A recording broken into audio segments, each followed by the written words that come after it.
Good evening, Your Majesty, and welcome to the performance. I, of course, am Hayden Hartrick. I am the ringleader of this jumpy jungle of Jaspers, and these are your jesters. We've got Clayton Chalman. Forgot to do my thing. We've got Alex Pittner. A wizard in Spanx who pulls harmless pranks on guards low in the ranks and is a special friend to Secret Agent Cody Banks. Operation London, I'm here to stay. We've got Maxim Foster. I'm a little tiny man just doing what he can. We've got Collin Mims. I said this earlier, but if a revolution doesn't happen soon, I'm actually just straight up going to drop dead. And we've got Brett Owen. I'm finally committing to a character voice today, so if you don't like it, text Hayden, and he'll kill my character sooner. It's And it's this Superman. is And that number Jest is Quest. What if it's like a really, Yes, really Quest. offensive accent? Anyway. That Oh, would no. be awful. No. I sure hope not. Hello, everybody. Welcome to our very special 20th episode of Jest Quest. We've been No. doing this for 2 decades now. Oh shit! It's so crazy. I hope everyone's having a great day. In honor of our 20th episode, for every natural 20 rolled today, the character will gain a point of inspiration, which they can then use to re-roll another roll down the line. And that will This goes stay up. until you Wow. use it. So, happy birthday to everybody. Fuck happy yeah. 20th birthday. Nice. And then next week, of course, we turn 21, which is our legal drinking age. So please be there for that. It's going to be a lot of fun. I think I'm really excited for today's session. I hope you're all excited for today's session, audience and players alike. And I don't think I've got much else that I need to talk about before we hop right into this stuff. So unless anybody else wants to stop me. Somebody stop me. I think we're just gonna hop right into playing, if that's all right. So, last time with our group of adventurers, our performers here, we were in the city of Mozetta. A return to the city of Mozetta in order to try to get a proper burial for their friend Micah, who had recently fallen to the hands of the Phoenix King. Now, as they approached the city, they found it encased in snow, in the middle of spring, which they found weird. They looked through, ended up finding a lot of houses shut, not a lot of people in the street, and eventually they came across a small group of people trying to bust down the door to the Monastery of the Giving Bird. I think I actually just said that wrong. I'm gonna be really. That's gonna be very unfortunate. It is Nope, the Giving. it's the Monastery of the Giving Bird. That is correct. I know my stuff. Don't ever question me. They were able to get in contact with the Amena, get an update on what was going on in the city, and were able to quell the crowd by offering up their own rations to feed the crowd of people that were desperate and hungry. Eventually, the party went off investigating any leads they could. Eventually, Dionys and Thomas took to investigating the guards' outpost, which they were able to find no definite clues to anything, but and made a couple of calls that ended up affecting a couple of people in town. And as you leave the guards' hold, the barracks, as you will, that is where we're picking up. So remind me of where you were heading after the barracks, please. We were headed back to the monastery to speak with Yumena. She was going to give us a list of locations to where she sent her agents so that we could follow up on them. We were also going to get him, this poor guard, some rations That's so thoroughly traumatized him. Very well. I totally forgot. Yeah. So, is there anything else you would like to do while you're walking, trudging through the snow back to the monastery? I read the ledger because we got like the guy's book. Any clues or anything in there? Oh, let me look to my notes. Ledger. It was. It We was got like the guy's little book. Yeah, the guy's little book. Where did I Yeah, write down the guy's little book? Control F, guy's little booky wookie. All right. I believe that was just a collection of. It was the letters about things coming and going, wasn't it? Yeah, it was. Excuse me, sorry, I don't know why I forgot that. It was logs from the outpost that they had up while the city was under siege by fire monsters. Lots of it as you go through. Go ahead and make an investigation check. So I did as soon as I asked because I assumed that's where that was going. If you wanna, if yeah, I know. Will you count that roll? I'll count it now, but it's okay. it's Cool, because if you take a little peeksy weeksy, that's a natural 20. So I'll take that point of inspiration now. That's the first roll of the day. Please. In honor of our 20th episode, the first natural 20. Everybody, cheer. No. So, just so you know how inspiration works, if you do happen to roll, you can only have 1 point of inspiration at a time. So if you do happen to roll another natural 20, you will not gain 2 points of inspiration, okay? What if I said please? No. Okay, dude. So, for natural 20, yeah, it is... You don't find a lot of note in this particular ledger. It's a lot of calm days, a lot of just hour by hour, what was seen, who traveled through. You do eventually, actually looking through these ledgers, find the original marking of you all four first meeting in one of these roadblocks. All of the names that you were given are marked down. Your descriptions are marked down. I believe they asked your reasons for visiting the city, which are also marked down. But other than that, there's not really anything of note. It seemed pretty soon after you left, the roadblocks had to be decommissioned in order to take those supplies and use them in the city. Cool. Rad. Okay.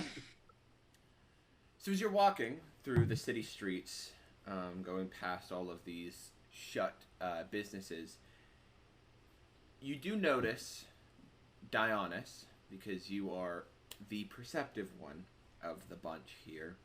As you're walking through, you are passing by Sweets and Treats, which had previously been boarded up with a chain over the door, like through the door. And you see that the chain is on the floor as you are walking by. Was that was not like that before? I don't think so. Do you think we should? Yes. Yeah. Thomas, that's your girl, right? No, well, Oh, Thomas has a girl. I don't know, man. Wait, I'm not. Is that- Ever since Micah died, my stomach's been queasy on the idea of candy. So, but I'm down to go get some more gummy bears if they're open. You know, that'd be pretty cool. We should at least make sure that she's all right. Okay. All right. Well, I'll give it a little Noxie, a 1, a 2, Are you're knocking on the door? a 3. Yes. You kind of hear a little bit of like a, oh, come from inside as you knock on the door. A little bit of Vidya barks back. a startled sound. Oh. Not an animal sound. That was a woman yelping. A 16. A 17. 17. As you knock, eventually the door creaks open, and you see an older woman, who you know as Mariah, the woman that owns this shop, kind of bundled in these winter furs that's kind of covering her body. As she kind of opens it up, and she says, "Oh, Thomas? Mariah? What are you doing back?" I'm burying my faux son, actually. It's kind of crazy. How's business, though? What's happening on your neck of the world? Woods? Place? She kind of like looks out to see all the rest of you. They're with me. Are you okay, Thomas? It's been a bad time of it, of course. I'm not ideal, I'll tell you that. Why don't you and your friends come over? We don't have a lot of food, but we have warmth, and I can offer you. She kind of like reaches down and like pulls up like the wooden counter. I got some more wood for the fire, so the place will be warm if you're looking for somewhere to stay. Wait, are you saying that they're burning the counter to keep warm? You can make the assumption. Oh, that's so sad. It is good to see you, Mariah, and I am glad to see that you were doing well enough. We're getting by. I ended up taking a few people into my establishment, a few of those that were not most prone to having somewhere to stay here, so I have a few more people staying with me than usual, but we make do. We are trying at the moment to address this issue. It is good to see you, but we must be on our way. You're going to take care of the... She kind of gestures to the sky. Hopefully. Mariah, I will melt the ice that covers this town. I swear it to you. She kind of smiles at you, Thomas, and says, perhaps I can help then. One of the people I'm staying with is specialized in the... I believe she says divination is what she says. Maybe she could give you some insight onto what you're looking for. Okay, that would be cool. That would be nice. By the way, my name is Logan. It's great to meet you, Mariah, right? Mariah Tantus, yes. Mm-hmm. How are her clothes? Videos. Make a perception check. Okay. First roll. If you get a natural 22, I'm gonna think you're bullshitting. 3. Wait, no, my perception was 4. It's a lot of... I can't tell where her clothes look like. You can't tell if these are high quality threads, because it's kind of like looks like a bunch of different, like, just whatever they could find to clothe themselves. But you can't really discern, like, if it's quality fabric just from just kind of the preliminary glance. Okay, yeah. So I'll shake her hand and kind of like just try to subtly wipe it off my hand. Make a sleight of hand check. 12. She doesn't seem to notice.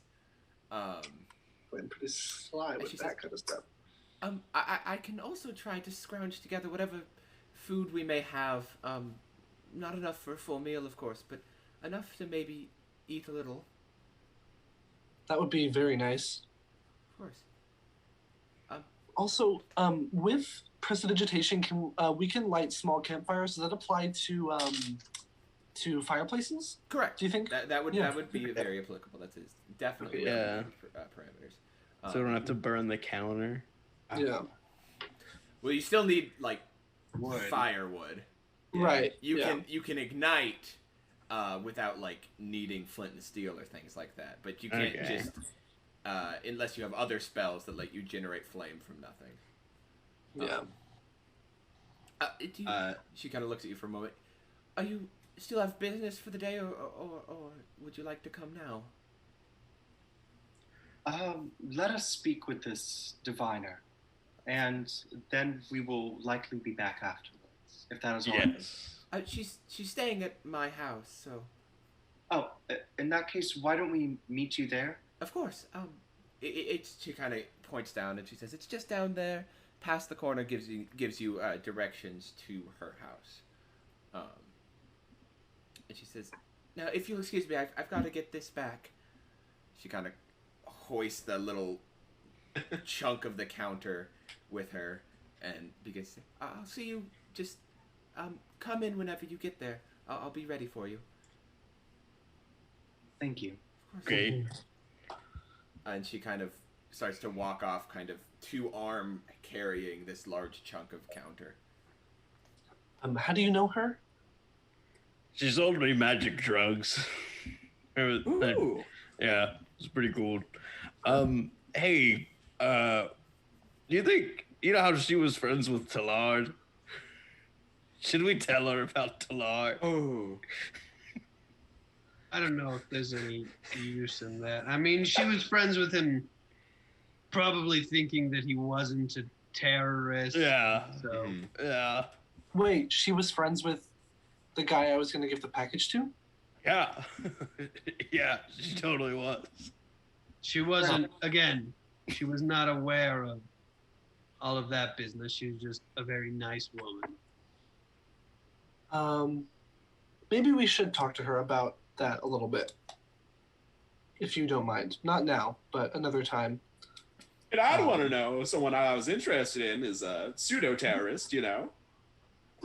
No, definitely actual terrorist. Again, Tallard was like 20. She's an elderly woman. I think we can make the assumption that they weren't dating. Well, you don't know Talad. He sounds like a nasty man. Maybe they age differently. Maybe there was like a curse put on her to look really old, but she's very young, maybe. Oh, young, yeah. What if he did that to her? We have to tell her now. Again, we're Oh my starting at a gosh. conclusion and then building our theories to match that. No, it's airtight. Yeah. Logan, you Sherlock equivalent of Sherlock Holmes in this universe. Who is that? Sherlock Are Gnomes. we going to meet Sherlock, no. Yumena right now, or are we going to talk to the diviner? Let's go to Yemena. You're gonna And then we that. can go to the diviner. Once we have everything that we know from Yumena, we can take some of those details, maybe ask the diviner if they can help us with that. But yeah, let's go. sounds good. All right.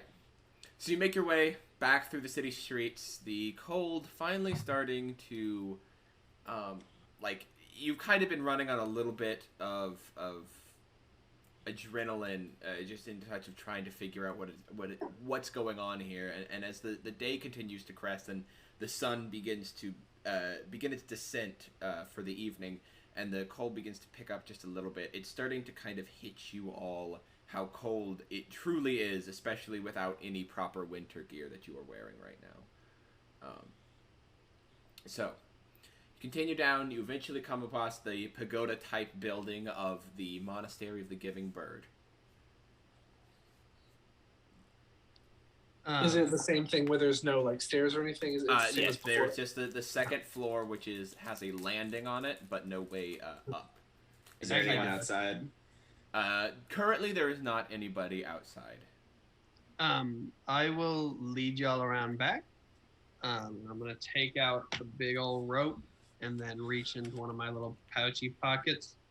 Kind of take this little clamp thing, stick it on the end of a rope, give it a good twist. It's kind of crackle and pop, and then one end of the rope will just shoot straight up, about 60 feet, and then disappear. The clamp part will kind of disappear into nothing. And then I will use that. We can climb up, just get to the landing. That is rope trick, correct? Yes, sir. All Nice. My favorite Okay. character from Suicide Squad. So that is. Boom, boom. All right. And we Yep. all. Do we need to make like athletics checks? Are we good? You guys, you're not trying to get up there fast, so you can take your time there. So I'm not going to require any checks for that. Cool.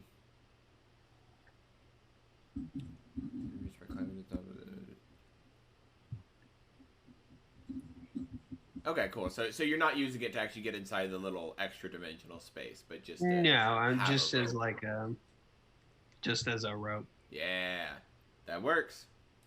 All right. Nice. So you each make your way up, and then to the back door of the monastery. So are they all birds, or is it just her?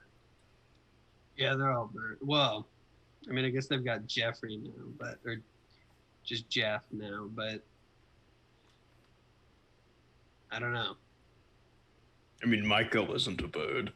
That's true. I think a lot of them are birds, but I guess not all of them. Let's just go. Okay. So, remembering the instructions, you give the knock. Eventually, you hear a stone being moved, the door opening, and Jeffrey standing at the door. He's like, "Oh, hey guys. You know where you're going? Yeah. Okay." Yes. Kind of like I nervously, like, Bye. "Bye." I walk past him and I whisper, "What a fine young gentleman! I hope that this doesn't seem like the kind of man who do anything ever wrong." Yeah. As he pushes the stone back. Anything in, ever colon raw. pushing the stone back in place. Where in the second floor are you headed right now? We're headed to Yumina's office, right? Yumina's office? Okay. Yes. So you go up to the Yumina's office, knock on the door, and you hear, "Come in!" Oh. I always forget. Wow, what a lovely voice! We go in. Okay. So you enter the office. I don't need to re-describe the scene for you. Yumina is pouring over some maps. You see a couple of open books on the other side of the desk, and she says, "Hello. Anything of note you've seen so far?" There was Some nothing. snow. I'm sorry, this is probably way too soon. You're doing great. There was nothing of note in the offices of the city guard. At least we found a ledger, but there was not much use in it. I'll Okay. throw Yumina the ledger. She catches it and takes it and... It doesn't seem connected. I think the next best step is to investigate what it is that, well, the locations that you sent your agents. We are also going to meet with the diviner, and hopefully that will be some good to us. Diviner? They are staying with a friend of ours. Be careful. What do you mean? Bye. Just generally. Mages can be tricky sometimes. Thank you. Like all? Do you mean all mages? Hey, Logan. Yeah. Well, I know. Logan, what hand am I holding the coin in, Logan? I just knowing who you are, I'm gonna guess it's your asshole. I'm so sorry for saying. I can't believe I said that. It's such Is a this really word the I've time? done before. You know what? You're right. Mages are tricky. I'm gonna pull a silver coin out of my asshole. I guess. Make a sleight of hand Whoa. check. What? Do you hike up your like? Because I'm assuming you don't store in your asshole, so I'm assuming you're trying to make it look was like you're for- pulling one out. It was for the trick because Uh-huh. she said mages. I got an 11 sleight of hand. Most of you kind of see him stumble over trying to get the coin into the asshole and then pull it out. Not into the. All right. Not What's into happening right now? Thomas Oh. fumbles just a touch over the slide of the trick. Oh, Oh my god. But you Oh. get what he was getting at. oh. Did Oh. Yumena think it was funny? Yamina is stone-faced. Just kind of that, like, I'm waiting for you to give me the attention that I deserve. Yumena.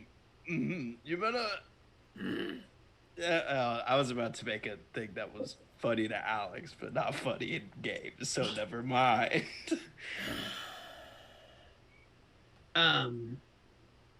So do you have that list? Yeah.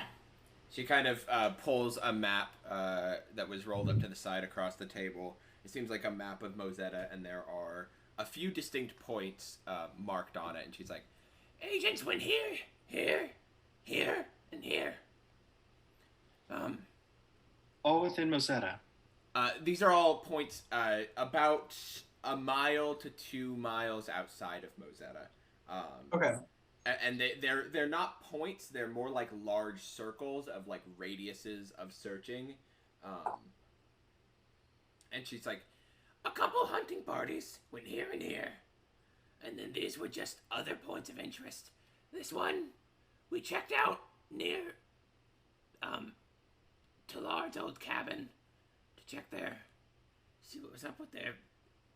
That was one of the only ones that we actually got someone back. Jeskar went there before coming back, and there wasn't anything there that would be connected. Here and here were hunting parties, and here is just another point of interest. All right. Is there maybe one that you think is perhaps more important or one that we should prioritize? Look, if I had intel, sure, I'd probably have something like that. I have no intel. I know nothing about what's in any of these because none of my men have come back. Maybe that diviner can give us some insight about this. I don't know if we present them with the facts. I'm not sure. Remember,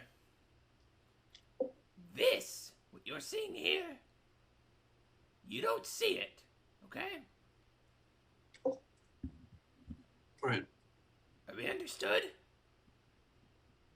She kind of looks at you, Vidya. Yes, ma'am.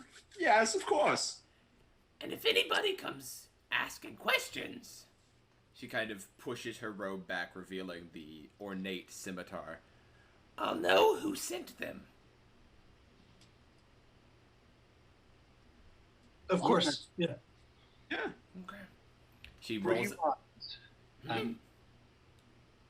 you, may I take some rations with us? If I had any to spare, I have nothing. Not even one? Not even one. I have to keep stuff in here for the people of the city. It is for the people of the city, or at least one person. Make a persuasion check.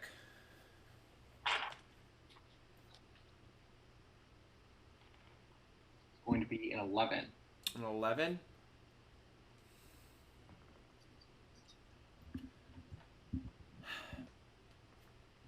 Jeffrey! Eventually, you hear the footsteps like running down the hall, and the door opens, and she says, "Go check if we have any extra rations in today's stock. He says, okay, yeah, right away. And he runs down the hallway. And she looks back at you. Don't get your hopes up. We've been having to keep food pretty tight, and we're running pretty low. I understand. This is going to be an odd request. Would you happen to have any mistletoe?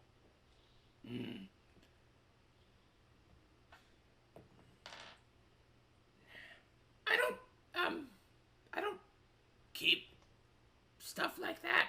I don't have much use for it, so unfortunately, I don't think so. Do you know where I might find some? You can always check out in the forests, but I'm not sure. I'm not much of a plant person. Are there no apothecaries in town? None that are open. Of course. Thank you. I apologize. Are there any that are closed and unguarded? Oh no! What we're doing can help out the entire town. She kind of puts her hands and like you see like the claws kind of push in to the desk a little bit.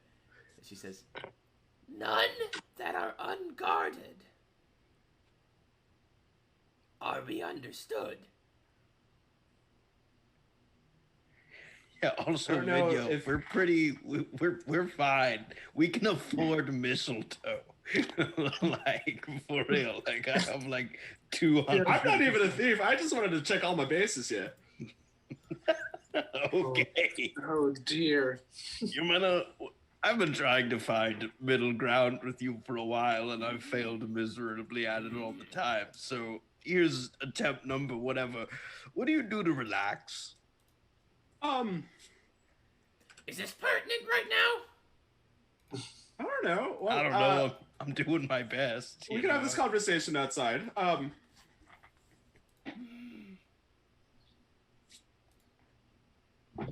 She kind of just... if we find... She ties up she rolls up the map, kind of, and hands it to you, Monty. She says, "Please, do well. We're gonna do everything we can. Mm-hmm. You are almost my last hope." What's after us? That's covert. Okay, I'm sorry. When we figure this out, we're gonna have me and you are gonna have tea, and we're gonna have a pleasant conversation, and it's going to rule. Okay, I'm gonna leave. Make a persuasion check. Okay. I'm gonna interject by saying, I make some baller-ass cookies, and if you know, I play a little panpipe on the side. I can like add to the atmosphere. Can I help now? Make it a disadvantage. I'm almost persuaded.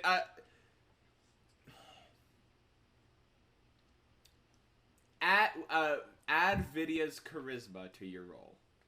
Ooh, what's your charisma, Vidya? That's +3. Okay, so we are 12. Yes, that is 12. She just kind of.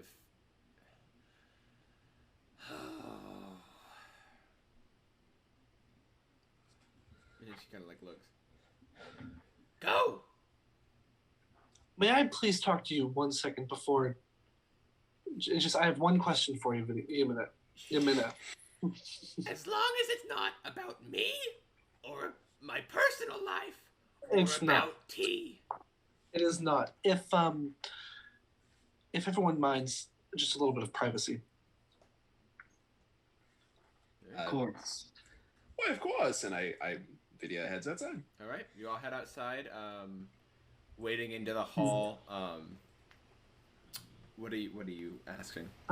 You mentioned Tallard, so you knew who Tallard was, correct? We were your allies out there were the first ones to find him. He was causing some chaos for the city. And Right. did you know Micah? Very briefly. He was a student of mine. Okay.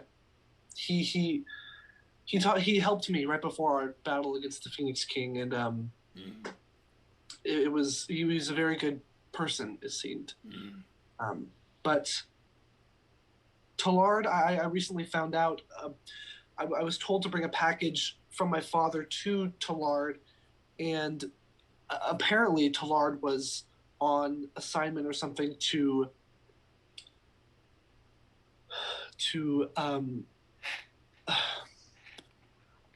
it seems like my dad hired Tallard to attack me, possibly.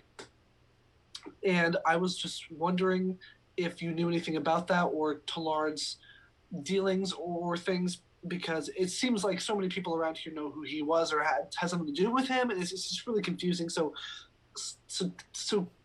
is there anything that you can give me? It's really confusing and scary. And she kind of looks at you and stands up, and she says,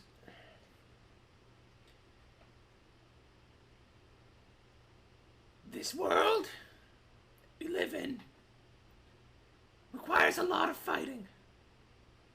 Sometimes it's against people that you didn't think you wanted to be fighting. Sometimes people want to fight you, and you don't want to fight them.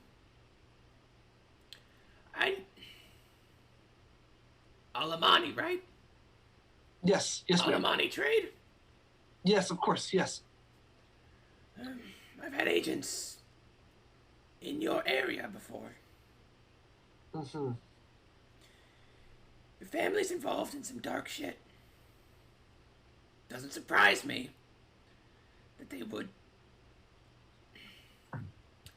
It's gonna sound brutal, but I'm talking from the perspective of what I would theorize their quote was.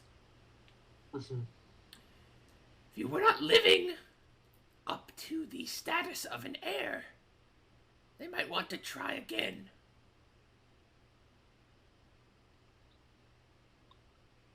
And you might not be in the clear yet. If you can bring back some semblance of peace to the city, I can look into putting some hopefully surviving agents on the job. Really? Just okay. I can't. Yeah. I don't make any promises. Of course. Yeah. But Alamani, I've had my eye on Alamani trade for a while. What kind of dark shit? I mean, I knew that we trade. My dad is a cheater and a liar. Yeah, but I mean, that's just part of the job. Well, it's not that bad, right? It can't be that bad stuff.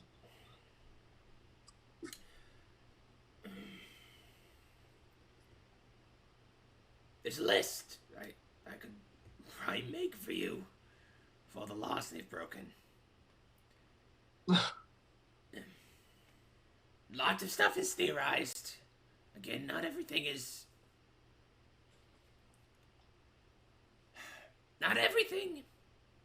set in stone. Not everything we know for certain.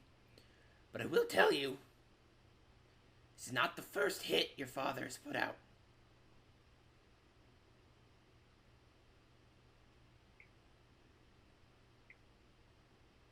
Okay. Thank you. I should probably go. And I leave like really distracted. Really. Yeah. As you're leaving, you guys all see Jeffrey kind of like rushing up through the hallway over to the office and kind of opening it up and be like, "We don't have anything," as you're walking out, and she's like, "I didn't think so. Sorry." It is all right. Thank you for doing what you can. All right. Out of character, it just occurred to me why Yumena sounds like Marge Simpson. Yep. Yeah. Has been in my head this whole time. That's so funny. There's a little bit of it there. I was like had a part where I went like, And I was like, oh no. Okay, so you head out, opening it up, the brisk, the chilled air kind of hitting you again. And I assume, unless there's anything else, are you headed off to Mariah's? Yes. All right. Yeah. Okay. So making your way through the snow again, it started to crest into a little bit more of night. You eventually follow her directions, going back from the candy store, making your way through, and you come across a quaint little house, small, and you kind of see through the window a little bit of soft, that reddish kind of firelight coming out of the window. Not bright, just very dim, enough to show that there are people inside the house. Vidya stops everyone before they go in and says, now you see here, I'm more experienced with diviners of all sorts and locators of the fantastical, so follow my lead on this one, why don't you? Okay. All right. Go for it. But remember, mages are tricky. Which hand is the coin? It's under my eye patch, isn't it? Oh, There look are at Logan. Is it under his eye patch? Did you do that? Because mine's in my household. there are coins pouring out of your asshole like that. Like there's like a I breadcrumb trail. I know. It's a problem. All right. I've been trying to do this sleight of hand thing, which is Well- stupid because I do real magic, but like, You're, I don't You're know. very old. Do you know what prolapsing is? You know. I've never. And we just, I think by now we're there. I'll just say that. You're standing in front of the door. I know. Okay. Poo, poo, poo. You hear a lock twisting and then the door opening as you see the kind of, unless, fully bundled up, still a little bit in winter clothes. Mariah, as she's standing there, she's like, oh, hello. Hey. I'm so happy. Come in. Get out of the cold. Yes, thank I'll you. lead you in, and you're in this small little, maybe like 2-3 bedroom house, or not bedroom, 2-3 room house. There's a kind of a large living room. In the center, there is a fireplace that has kind of been expanded a little bit with these like stones that have been placed around to kind of make a larger central hearth area, and you see kind of a broken up counter that is on fire, kind of giving off that warm reddish light as Mariah says, I looked through, we don't have much to eat, but I found some tea bags that we could make a little tea. Don't worry about us. We'll be fine. Let me go see if I told the diviner, the seer, of your coming, and I believe she was readying her room. Let me go see if she's ready. And she kind of walks into another room that you kind of, as you watch it, you kind of see her go around, and it seems like this curtain has been hung up, this like very kind of fortune teller-y tapestry that's kind of been hung up in one of the doorways that Mariah kind of pushes past. And then a moment later returns and she's like, she's ready for you if you're looking now. Are you sure you don't want any tea or anything? It'll warm up your insides. I'm okay. Okay. All right. I'll take some tea. Would actually be lovely. Thank you. Yeah, I would love some. All right, I'll come in and I'll have it ready for you as soon as you're finished. Do you have lemons? No. Just It's fine. tea. Okay. Okay. Look, and I've heard that if you add pepper to your tea, it tastes just like lemons. I've actually heard that. We would do that a lot at home. Oh. Let's just go inside. Let's go inside. So she heads off into another, Mariah heads off into another room as you kind of all push past this curtain, and you smell like this incense kind of smell kind of coming out, wafting through as you approach, and you come into this very dimly lit room, a couple of candles on either side, and sitting in the center, there is a large circular table with a glass orb sitting on the center with like set in this very ornate centerpiece, and sitting at it kind of crisscross in that like traditional, very like stereotypical kind of looking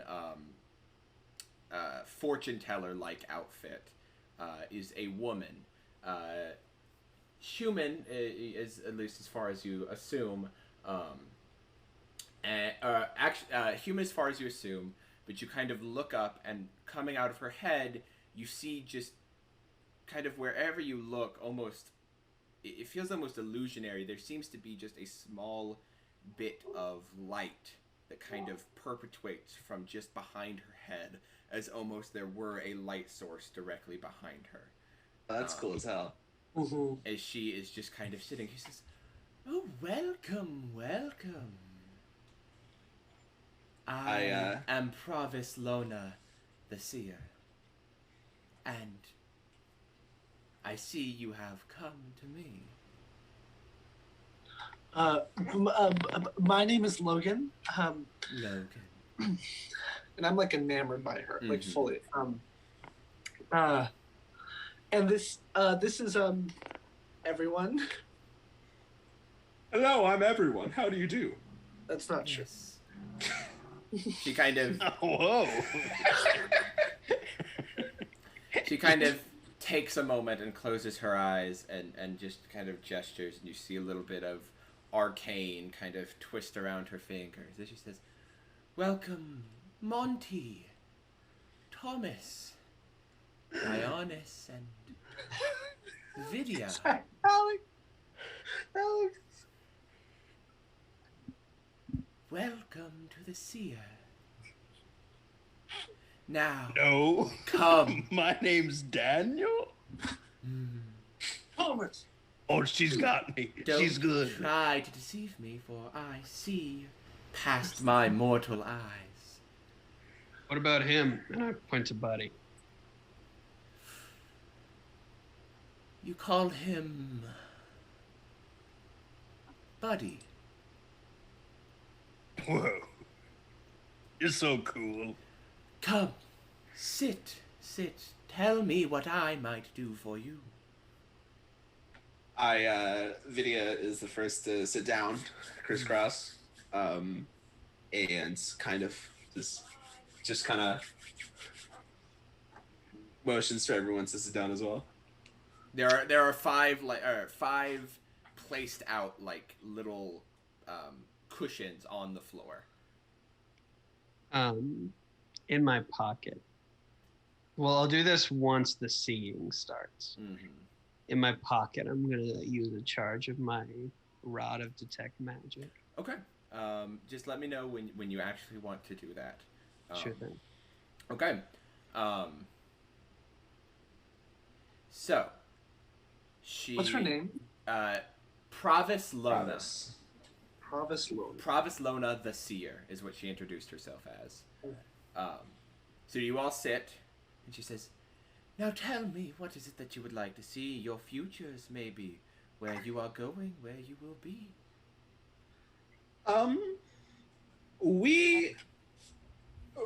We're looking for some people. And who has the map? Right? We're not supposed to show the map, right? We're Right. not supposed to show anybody the map.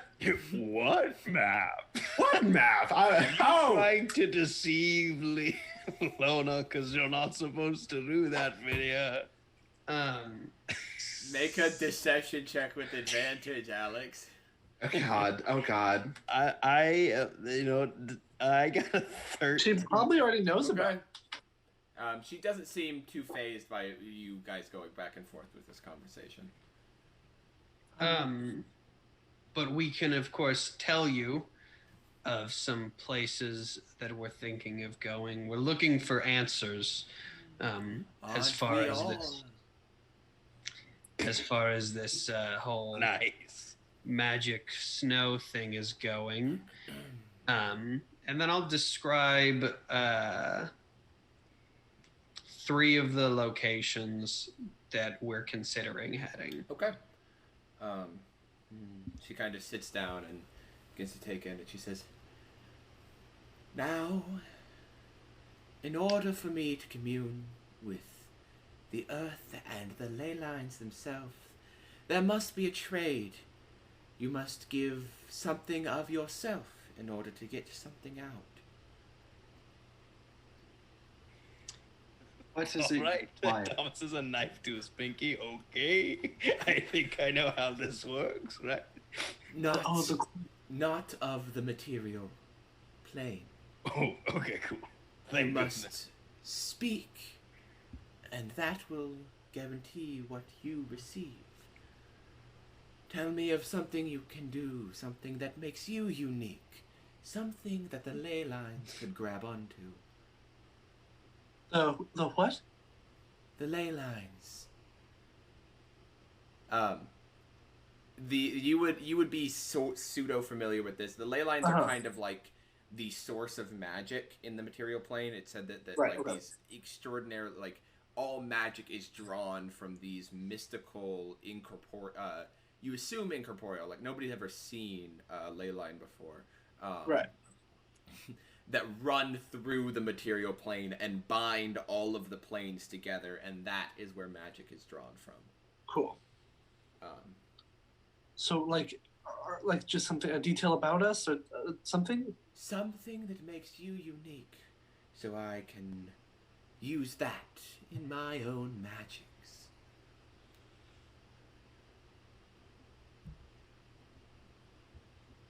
Not gonna be me this time, y'all. Okay, that's fair. Not very unique. My kind of failures are taught in schools. Does that count? That's pretty unique about me. Is it relatively unique or like new to anyone? Unique. Unique to you, what makes you different? Now, Okay. Thomas, you gave me something. Let me see what I can draw from that. Now, be warned.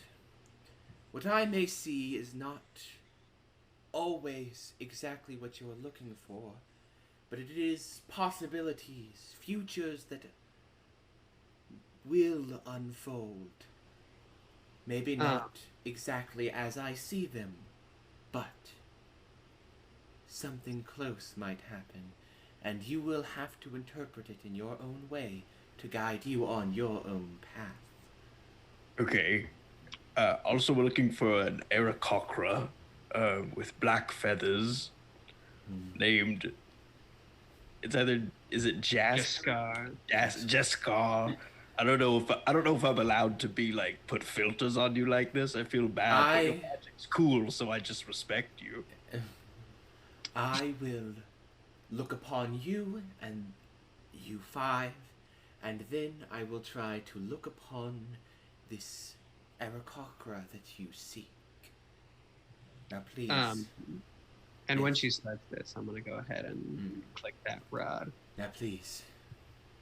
Let me focus. As she begins to kind of draw this arcane circle around the glass crystal ball in the center, as you kind of go ahead and make a sleight of hand check, Monty. Cool. That will be 19. All right, you take a moment while her eyes are closed, and you kind of click the wand, and it kind of emanates out from you for a moment, and you do gather a couple of mystical things in this room. The candles themselves are illusion magic. There is a couple of she has these like bracelets on. Each of those are illusion magic, and then the point in the center, the crystal ball itself, is emanating a very strong divination magic. As she begins to like draw this arcane circle and you kind of see smoke begin to circle around all of you and kind of dome up and encompass all of you. She says, I am beginning to see beyond my own eyes. I see 5 figures walking on a frozen road. One falls. They all try to help, but it is too late. They must continue on. Further down the road, another falls. 2 of the others try to help, but the one who was originally in the middle remains and continues on. The 4th is lost, and the other 2 catch up to the one in the middle. Eventually, a 3rd falls, and the others tries to help. But the middle one grabs them, allowing the 3rd to perish. The 2 begin to argue, and eventually, the middle strikes the other down and continues alone on the road, only to fall themselves. She kind of takes a moment and breathes in, and that is what I was able to gather off of you, your own fates. Now take me a moment to gather about this Aarakocra. She begins. That was our fates. That was your fates. So so Is we're gonna that, kill each other. like a parable, or are you telling us we're gonna die? Yeah. I am telling you what the ley lines told me. Okay. It is Okay. up to you to interpret their own magic. Now, let me focus. And she begins to do this casting process again. She... The ley lines are pulling me in many different directions. But north seems to be the strongest. As she then finishes the process. I have much weaker connection to this individual, as I myself am not with them in the moment, and they have not given to me and given to the ley lines. As she kind of finishes, and all that smoke kind of slowly dissipates into the air. But that is what I see. She's still glowing, kind of. Yes, the glow has never left. There is a constant glow around her head, which, Monty, interestingly enough, you didn't pick up as a source of magic.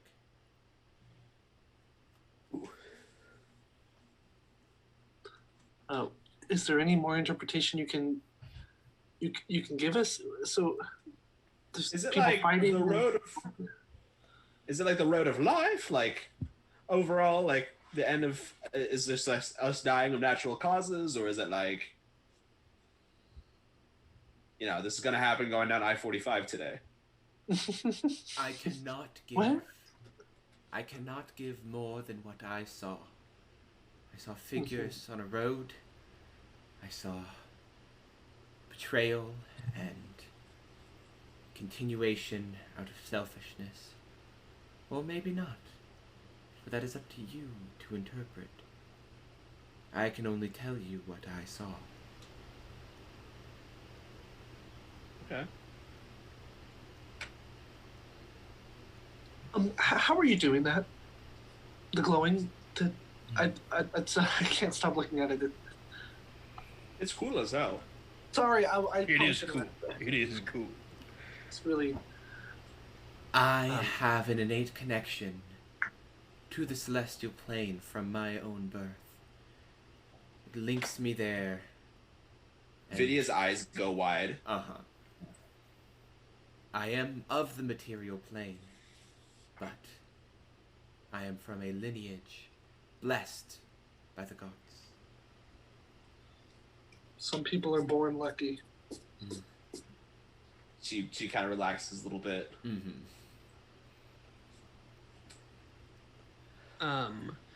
So, referring back to the map, I assume I can remember well enough.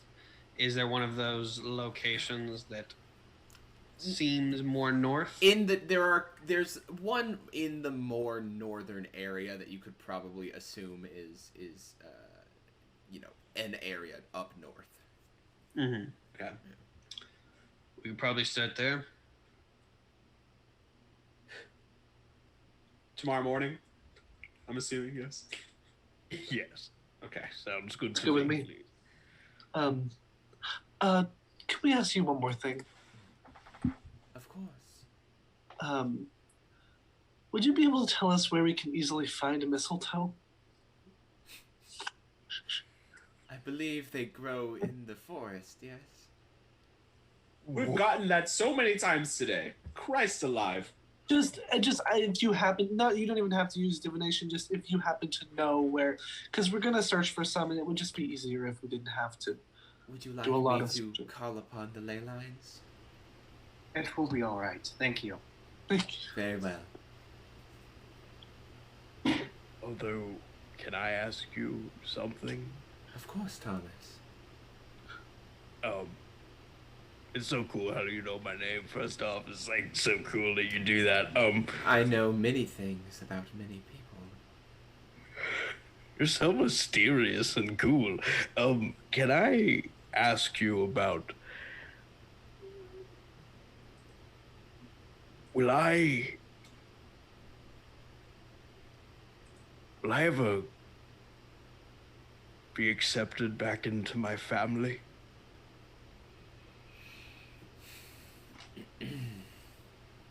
I will need you, if you would like me to answer that question. If you would like me to look upon your own future, I will need another. You will have to give to the ley lines again. I'll just be like, I'll pull up my sleeve, be like, I am touched by the fires of hell. Would you allow... She kind of reaches out towards your arm. Would you allow me? Okay, yeah, sure. She kind of takes a little bit of magic off of her fingers and kind of traces a Oh. couple of the...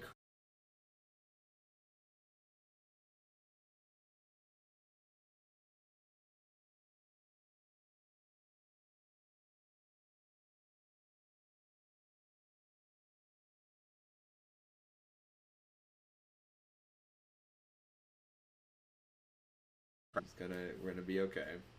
But the connection to the ley lines is very stable. Oh, So she begins to put a crack on a finger, like down the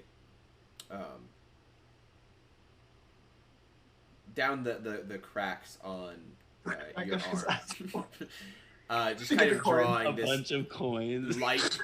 light blue like smoke across it, and then taking it, and she pushes it over the crystal ball in the center and begins to do that same process again. And she says,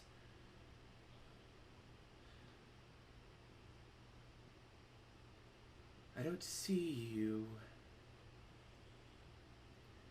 in a room with anybody else. I'm still drawn back to that moment. A figure laying alone on a frozen road is all I see. I'm sorry. I don't know how much more time we want to spend here, guys. Can I do one more thing? So does it like Please does do. it like please do. does the strength of it improve with the quality of secret you give it? Or sorry, Yeah. pretend I said that in character. I was gonna ask. The ley lines, especially those of future sight, are not fully understood, but I could only assume that what you put in is what you get out. And if I have given the secret to other fortune tellers before, would it still have the same effect? If you have already given to the divine, then the divination ley line, then perhaps not, or perhaps it will. But if your future does not persist past a certain point, I will not be able to see it. I look over to Thomas. Oh, I'm so sorry. No, it's okay. It's okay. Can I ask you a question about the past? I can do my best. About half a century ago, the Archibald Academy of the Arcane Arts was attacked by a dragon of hell, from which I have the Hellfire burn. Why would a Hellfire dragon... Why did that happen? Was it random? Was a Hellfire dragon sicked upon the Academy? Why? If you would like me to answer that question, again, you must give more. Okay, I have this glaive. Belonged to a dear friend of mine, and they died. Is that good? Is that solid? I know a lot of people have dead friends, so I don't know if that makes me unique. Roll a d20 for me. Okay.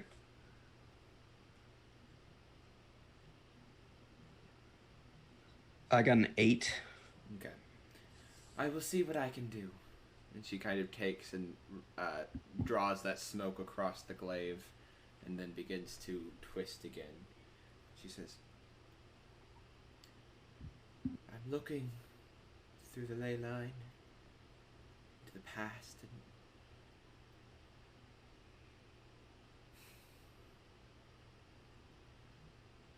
I see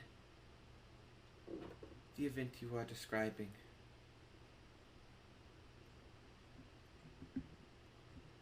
An incongruity of magic opening a rift, and a dragon made of fire emerging from it. That is all I see. Okay, cool. Appreciate you. You do good work. What does incongruity of magic mean? That's Alex asking too. What does that mean? Like uneven and like not balanced. Yes, but like, does that imply something weird? For an incongruity of magic could mean a shit ton for a mage. It is a very vague thing, because a lot of things are caused by unbalanced magic. That is how a lot of magic is done, is you purposefully drawing out and pulling magic into different places in the world to cause spells, you know? Okay, cool. Hey, while we're here, I see you staying with Mariah here. She was very kind, as I was in a tent and she thought I would not remain warm. How long have you been in Mosetta? I've been in Mosetta, I got here maybe 2 months ago. How long has it been since we've been here? About 3 weeks, if I remember correctly. Okay.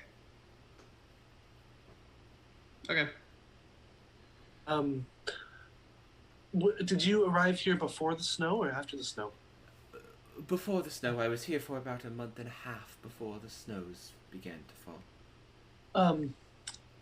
Could you possibly tell us why it's snowing so much? If I had that answer, we probably would not be in that situation. I am only so powerful. Right. But sounds like we can trust the ley lines and head north. So, all right. Stay safe. As you kind of all stand up, and as you exit, you see Maria is there with a little tray with 6 little teacups on it. And she's like, and they all kind of have a little bit of steam coming off of them. And in the center, there you see a small little bundle of wrapped caramels. Oh my gosh, so kind. I found these. I have these for you. I didn't know if you're gesturing to Buddy. I didn't know if he drinks, but I have this tea. No, but that's very kind of you. Maybe you can drink it. Of course. You can share it with us. Do you have a place to stay for the night? I don't think we do. I don't think so, no. you are more than welcome to stay here. I know it's not the best, but it is warm. Thank you, Works for Mariah. me. That would be wonderful. Of course. As she kind of like sets the teas down on a table. I'll see if I can find any blankets or anything. And she goes off into another room, eventually returning with a collection of just rugs and basically anything she could scrounge together. Mm-hmm.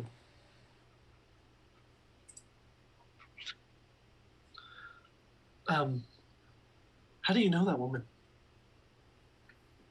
Are you talking to Mariah? Yes. Oh, I saw her on the street when she first came in. She had a quaint little tent doing fortune readings, and when the snow started, I took her in as I didn't think many others would. Mm-hmm. Is she in the same room, or is she in her own room? She's or? in a room down, like it's kind of like down the hall, and then there's a curtain dividing. If you spoke too loud, you assume she could probably hear. She's wonderful. She's, I mean, look at, you see, she was like glowing. Like that is, I was glowing recently, and that must be amazing to do it all the time. She seems quite the peculiar type. Definitely. Well, is there anything else you require of me, or else I might try to get some rest? Get some rest. We appreciate everything you've done. I'm glad you're staying here. Kind of looking at all of you. Her eyes, Sleep well. your promise. Yeah, basically, like a lot of this is kind of going, looking at Thomas and then reminding herself to look at everybody else, until she eventually goes into that another room, to where you do not see her for the rest of the night. Thomas, and I pat him on the back. I'm sorry about your family. What you were saying in there with the seer. I'm just sorry. I'm just really. Yeah. That's okay. That's okay. I appreciate it. Mm-hmm. Yeah, I think, I don't know, I feel like we're alike in that way. I was thinking that too. Yeah. Because I would love to be accepted back into my family, of course, but Yamena told me that my dad, he's a trader. We're a trading family. We trade. That my dad has killed people, and that my dad is dealing with dark trade. And I don't know what that means. I don't know what, she didn't tell me exactly, but if that's true, then I don't want to be in the family. But that's also how we make money, and I like nice clothes. I don't want to be poor. Like that's kind of weird, and I've never been not in my family before. It's really all just so I understand. I feel like we are on the same kind of, yeah, sorry. Put my hand on Logan's shoulder and be like, we're going to figure this out. Okay, I know there's a lot going on, and I'm going to tell you right now, I mean, don't get me wrong, there's a lot of fighting that we have to do, but so far we've been fortunate, traveling around helping people. We've been paid for it, and we will get through this, and we will figure everything out. I promise. I've never had this. I think is the longest I've been with friends. I had friends in school, obviously. I was homeschooled, but yeah. Hey, what's Monty thinking? Let's all go look at Monty. Let's talk to him.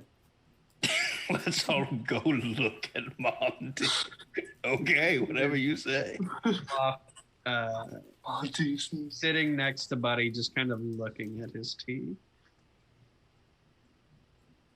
Monty, I know you had joked about your already being the one who normally divulges the secrets to other people, but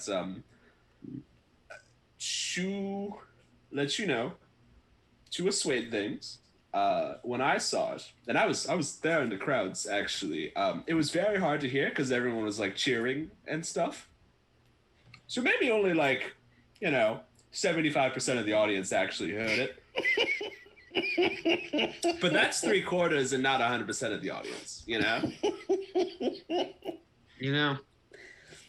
Thank you. No problem. And you again turned it around because fuck, that was good. And I sincerely hope I get to know you better through this, apart from just like a secret in an awesome fight scene. But yeah. Yeah, we'll see. Maybe.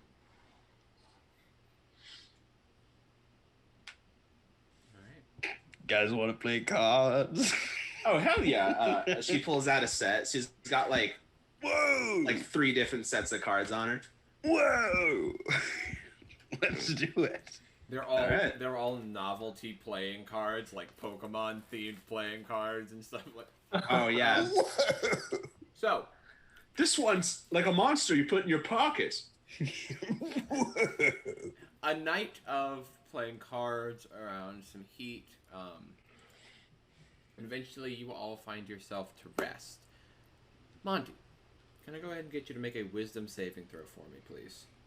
Sir. That'll be a 14. 14. So you begin to try to go to sleep.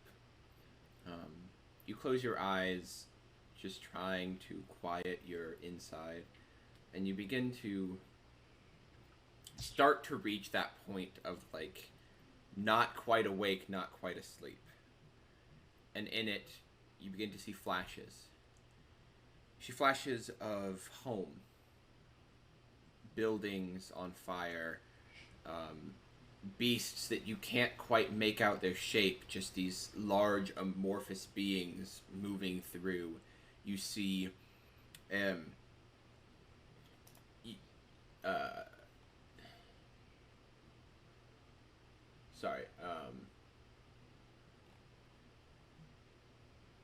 What you looking for? Sorry.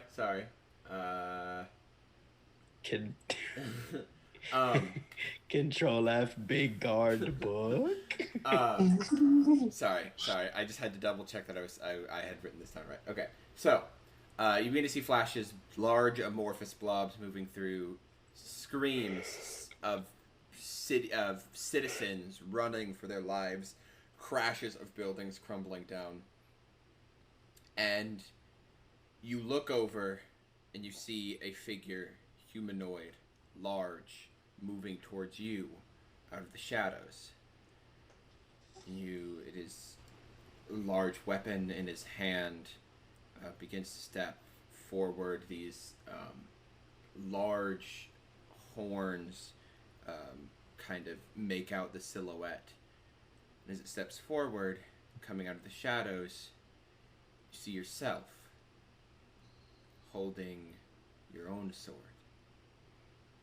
You look down at your body in a moment of confusion, and you are not in your own body, but instead you are in a body of a one-armed man.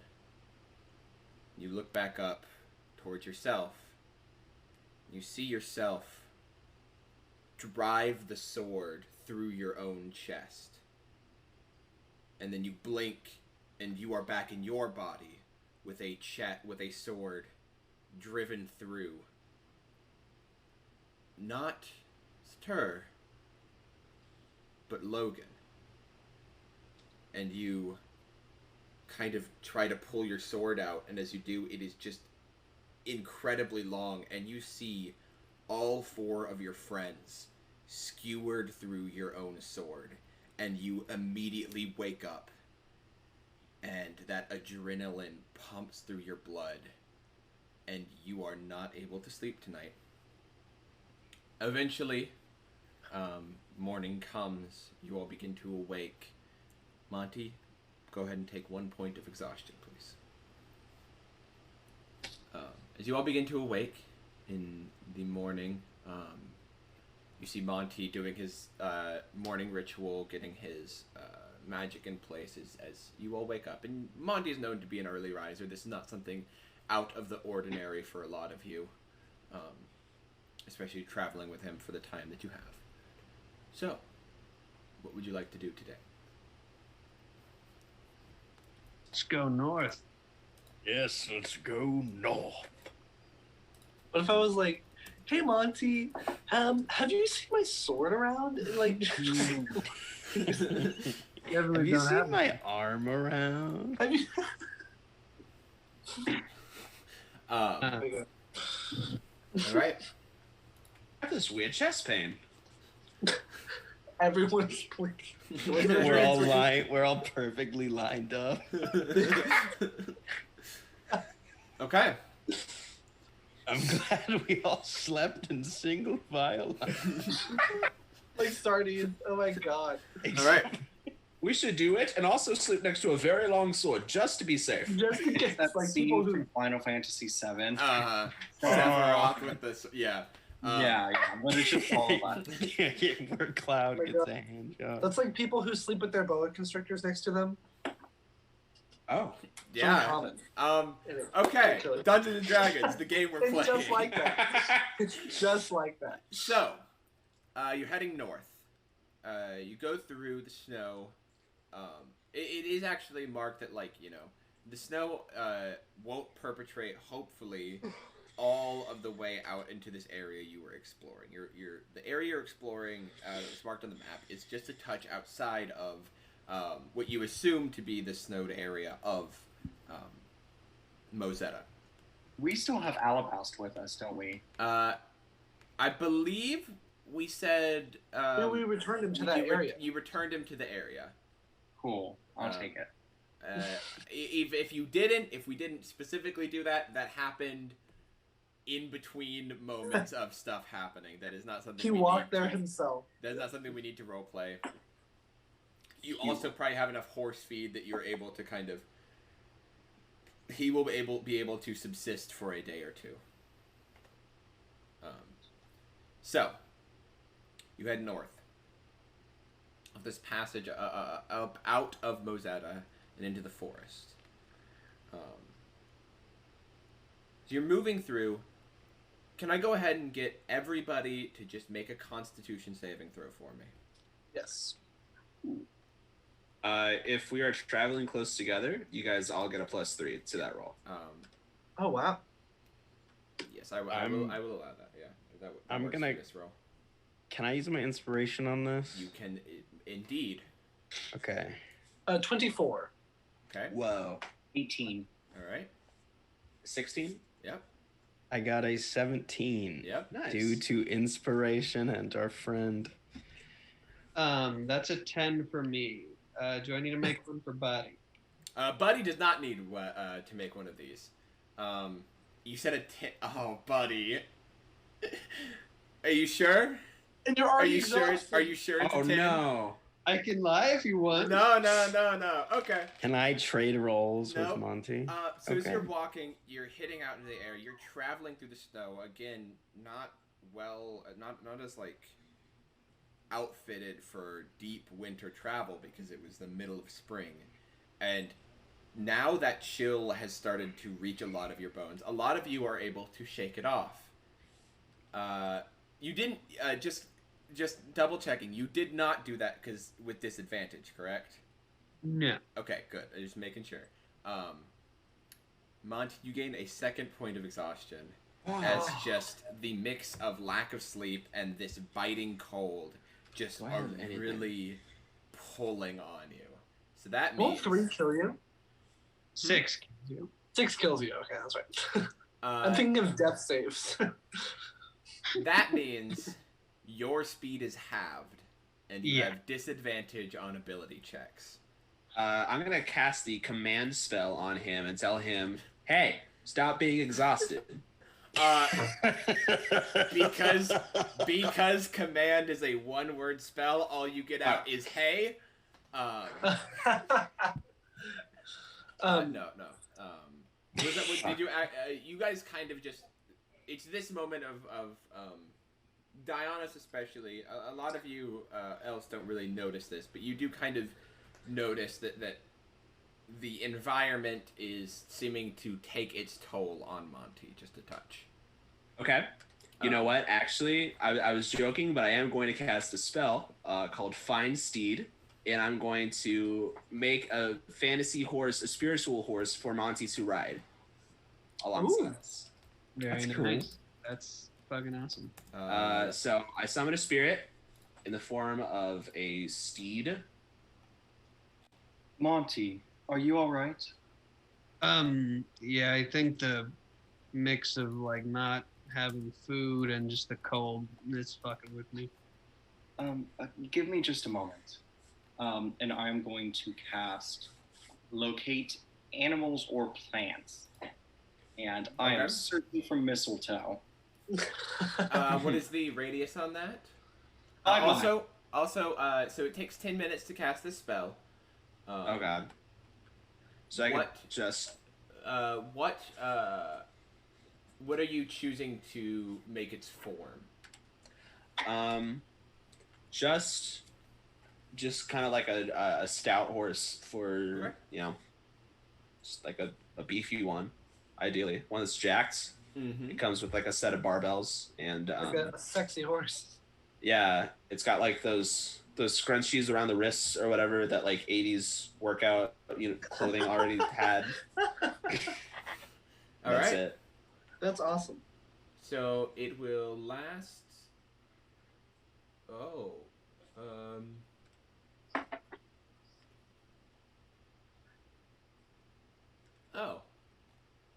How long does it last? I'll look at that more. So, and then we have locate plant, right? Yeah, locate animals or plants. I'm obviously choosing plants. Mm-hmm. Looking specifically for mistletoe. Yep. All right, and you are casting this at second level. I'm actually Are you going- doing it as a ritual? Yeah, I'm going to do it as a ritual since Vidya is doing hers. Yes. Wonderful. Is 5 miles around you, if any are present. So, Dionysus, can I get you to roll percentile dice for me? Yeah, I have not rolled percentile dice, I think, ever. Oh, wait, these are 12. Just to be completely above the board, this is to see if there is any mistletoe in your area. You are looking to roll lower. I'm looking to roll lower. Oh, I see. Yeah. I got a 93. That's a 93? 90%. You sure that's not a 39? Yeah, that's not a one. I'll be fine, Dennis. It's okay. As you complete this thing and you gesture it into that mistletoe, in the 5 mile radius around you, for some reason there's nothing. There is Come on. not, at least on the path that you're on, you do not sense any mistletoe. All right. This is all right. We will continue to search for it, but for the time being, we will simply have to go without some food. Yeah. I summon my horse. His name is Gus Barrett, and I give him a slap and say, "Now this guy will get you a long ways, but you can't eat him. I've already tried." I'm joking. Please believe me.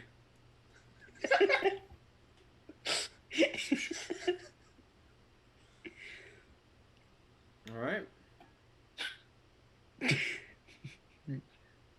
Are you Okay, so this will add. Monty, you good, bud?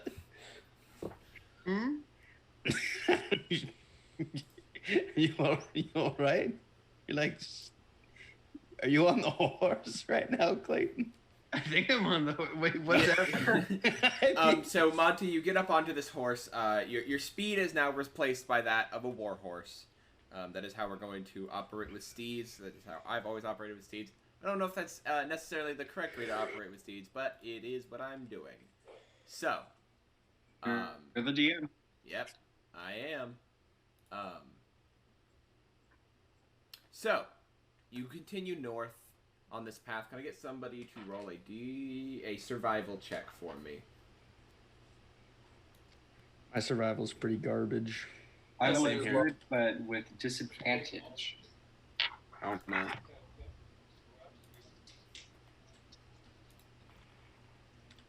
That's going to be a 12. 12? Yep. All right. After a few hours of just kind of wandering in this area on the map, you can't really, nothing is keeping, it's like, it's still cold around you. It's not necessarily snowing over you, but the cold is still there. Like the weather is still present, and that nip just hasn't left, which is a little bit weird because when you were approaching Mosetta, it was gradual, and this kind of chill hasn't seemed to leave your area since you've been traveling north. Midday passes, you all kind of take a moment, not having food to eat lunch. You continue on searching and searching till eventually you notice at your feet, you kind of, one of you takes a step and you kind of feel that like puddly splash kind of squelch under your feet. You kind of like look down and you kind of like look through the trees and you see a snowy area of the forest.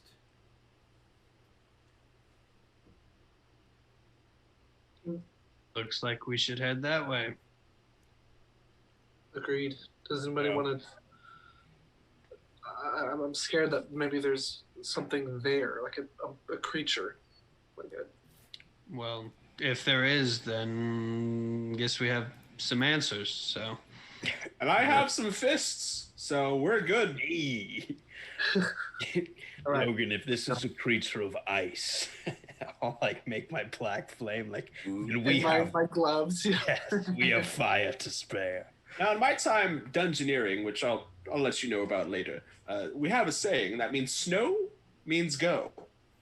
So let's go to the Really? snow. Okay. Yeah. Okay. Yeah. Yeah. Okay. So In a I mean, like dungeon? when you're in a dungeon and you see snow, that means that there's like a spot overhead where snow can fall through. So like Yeah. You already You convinced go me. there. earlier. You don't That's have your to way think out. so. So, Okay. you all kind of go to this Okay, area. we agreed. The snow isn't like thick on the ground like it was in Mosetta. It's just kind of under your feet. It's touched the branches of these trees. All of this kind of snow kind of coming together. As you kind of like look around, there's crystallized iced water on the ground in little puddles here and there. That cold sensation still not leaving your bodies. As you kind of begin to look around, you hear a snap from behind one of these, like in the trees and just kind of the general area. And you hear from another side of you, just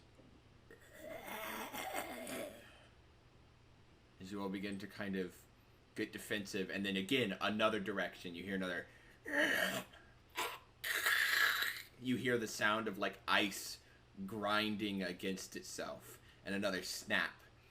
And then from another side of you, you hear these large boom,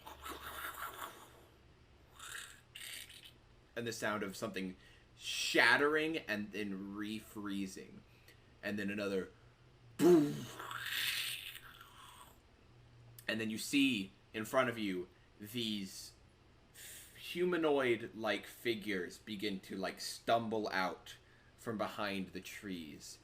You see these bodies covered in ice, half decomposed, but these large shards of ice piercing out from below the skin or cresting over like armor, covering their fists, bladed at their knuckles as they all kind of step forward. You kind of look around, and then you hear that big smashing sound to your right as you kind of all look over, and you see pushing through, snapping a tree in its hand, a large amalgamation of these bodies, maybe 40 of them, all piled together on top of each other, bounded with ice making the muscles. You see a couple of them, like one of the bodies tumbles off the shoulder, hits the ground, and then stands up and begins walking towards all of you as these large,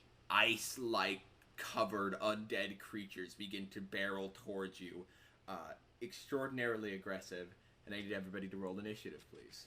Woo! Fuck. Yeehaw. We love a good double exhaustion combat. Oh, God. Well, you don't. Oh, and I do this. Do I do this with disadvantage as well? Initiative. This is that's a good question. Initiative is a dexterity ability check, so yes. Cool. You get to be the first person to do horse combat in this game. Yeah, that is very true. Ooh. You have a movement speed of, I believe, horses move at 60 feet movement speed. Fuck yeah. I got so tired I can move double my movement speed. All right.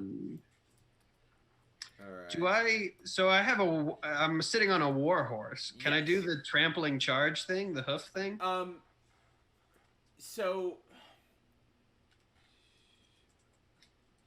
I certainly don't. That would require you to use your action to command it to do the hooves attack. Okay. Because how I at least rule and how I remember reading, I don't want to go in and spend 10 minutes trying to find the steed. I'll find the exact. I'm rules not for super mounted combat. attached to it anyway. I'm good. Thank you. But you have to use your action to command the horse to do an action. So let's go ahead and while I set up combat on the stream, let me go ahead and show you guys where you are. You guys see that? I'm just now loading up. All right. Yeah. Currently loading. I see. Oh, yep. Oh, yes. Alrighty. Ooh. Oh, if that's where we are, do I get a bonus to my initiative from Nvidia? That is not until next level. Yeah, sorry, y'all. All right. So go ahead and position yourselves, please, where you would assume yourself to be.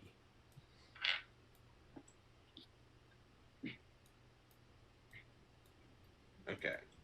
As soon as it loads in. All right. Where's the monster? You guys, I'm not going to reveal that just yet. Okay. We can't see the monster. I'm asking where you would be before the monsters begin to come out. Oh, are we like in marching order? Where's the beginning of? Basically, you kind of have come into this forest, like looking around it for a moment before you heard the creatures begin to come out. I'm gonna stick around here, maybe. Just yeah. I'm probably here, I guess. All right, so here we Like go in the middle. into the stream. Everybody should be able to see that. I'm hoping that's not too zoomed in that you'll be able to see anything. I'll mess with it. I'm sorry about these black bars. It's very annoying to me to see these. But it is what it is. All right. So is that where everybody is? Yeah. All right. Yeah. So here are your enemies.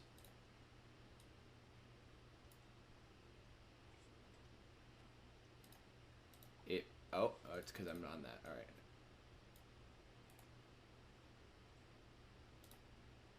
right. Oh my God, Lord. Oh, whoa. Oh man. Oh, whoa. Sorry, That's I so accidentally cool. put them on the wrong layer. Give me just a second. Oh no. I put them all on the map layer, and that is not what I. That is not what I meant to do, because sometimes Oh, are some of them like hidden from us? No, I clicked, like, there's like a layer that you put your maps on and then a layer that you put your tokens on, and I accidentally had them in the wrong layer. All right, so that is what you see. For everybody at home, there is what you see up top. Sorry, I'm trying to make sure. This is the largest battle map we've done in a while, so I'm trying to make sure all the information is present. I think that's something. That's about as best as we'll get it. I can zoom in when stuff gets other points. So there's what we got. Can I get initiative rolls for everybody? Yes. Really quick. All right, wonderful. Whoa. All right, can I get 20 or above, please? I got a 21. Nice. Here, let me.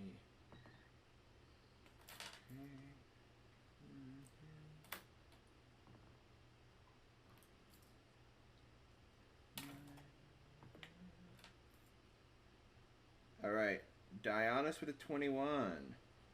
All right, 15 to 20s. All right. Oh no.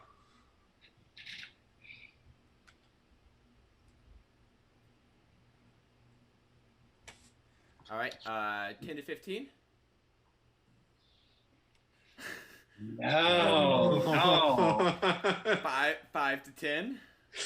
I got a 6. I also got a 6. Oh wait, 5 to 10. My bad. Oh no. Oh no. You guys both got a 6. Thomas. Yeah. Thomas and Video. Thomas and Vidya Vidya. both got a 6, and then Logan, what did you get? 8. 8. Okay, so Logan. Who would like to go first between the two of you, Thomas or Vidya?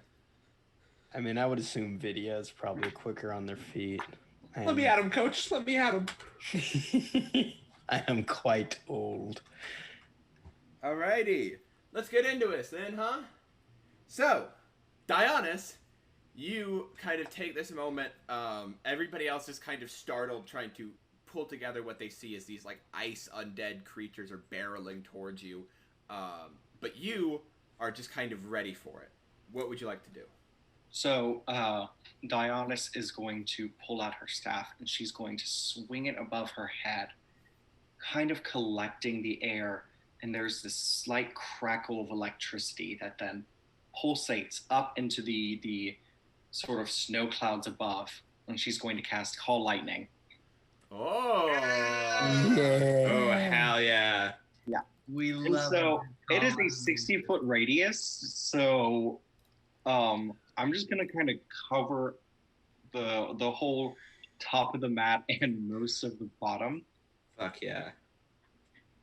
Is that all right? Do you need me to actually draw it out? I'm pretty sure. Let me double check here. But I'm pretty sure 60-foot radius from what point are you picking? Basically the middle. Okay.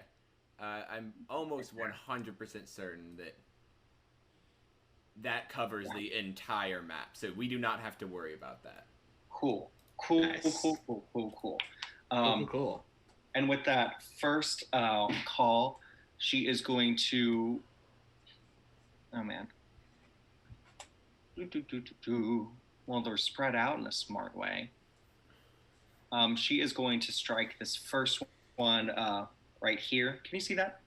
Yes, right to the side of that Yeah. tree. Yeah, you can kind of see that one. It's pulling around the tree right now. So you crack down as the electricity kind of like crackles itself, using the tree as almost like a bit of a conduit for its own magic, and then splatters out into the zombie. It needs to make a dexterity saving throw, correct?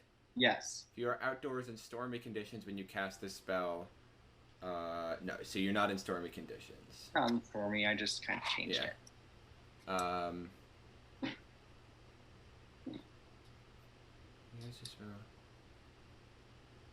Okay, that requires your action to do that. Okay, cool. Yeah. That is a failure. Go ahead and roll your damage, please. Awesome. So Nice.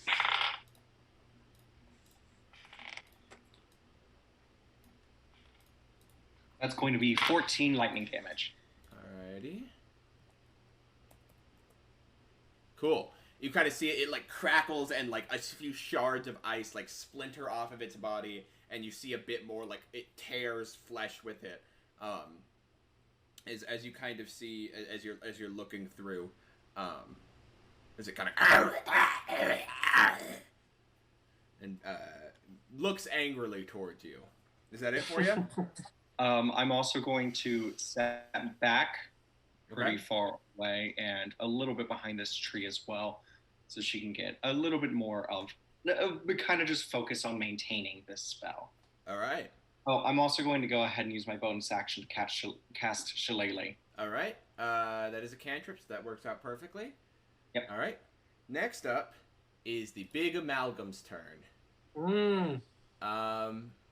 It is going to go ahead, and you kind of see, as it's got like all this ice covering, you can see, like, you can tell that it's an amalgamation of bodies, but you don't see all the bodies. A lot of them are covered by this thick, like, ice that covers it. And you see it rip off a chunk of the ice from its own chest, kind of taking one of these, like, bodies and splintering it out and just kind of destroying it. And it is going to chunk that ice at Vidya. Oh, no. As it kind of, you watch as the amalgam throws it, it kind of melts a little bit in midair, becoming this more like gelatinous type ice that then splatters over Vidya and then immediately refreezes. No.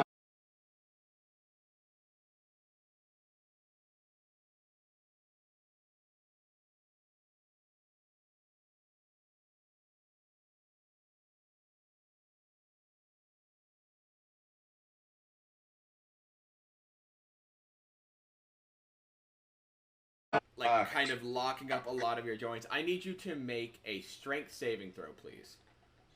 All right, let's do this. Is it gonna freeze us? Oh. That's a 22. 22? Nice. It starts to, like, freeze over you, but you kind of take your armor and you like, push through, shattering a lot of that still forming ice, and you look behind you, and there is now this large, like, tomb of ice, like, behind you that you just barely managed to break out of. Uh-oh. That brings us, it is going to then go 5, 10, just right to there. Just kind of still staying a little bit back. Actually, no, it's gonna go 5, 10, right up to you, Vidya. Just kind of pushing this tree that's aside it, just kind of pushing through it, just staring down all of these bodies, kind of looking through you. Alright, that ends its turn. Now these zombies are gonna go.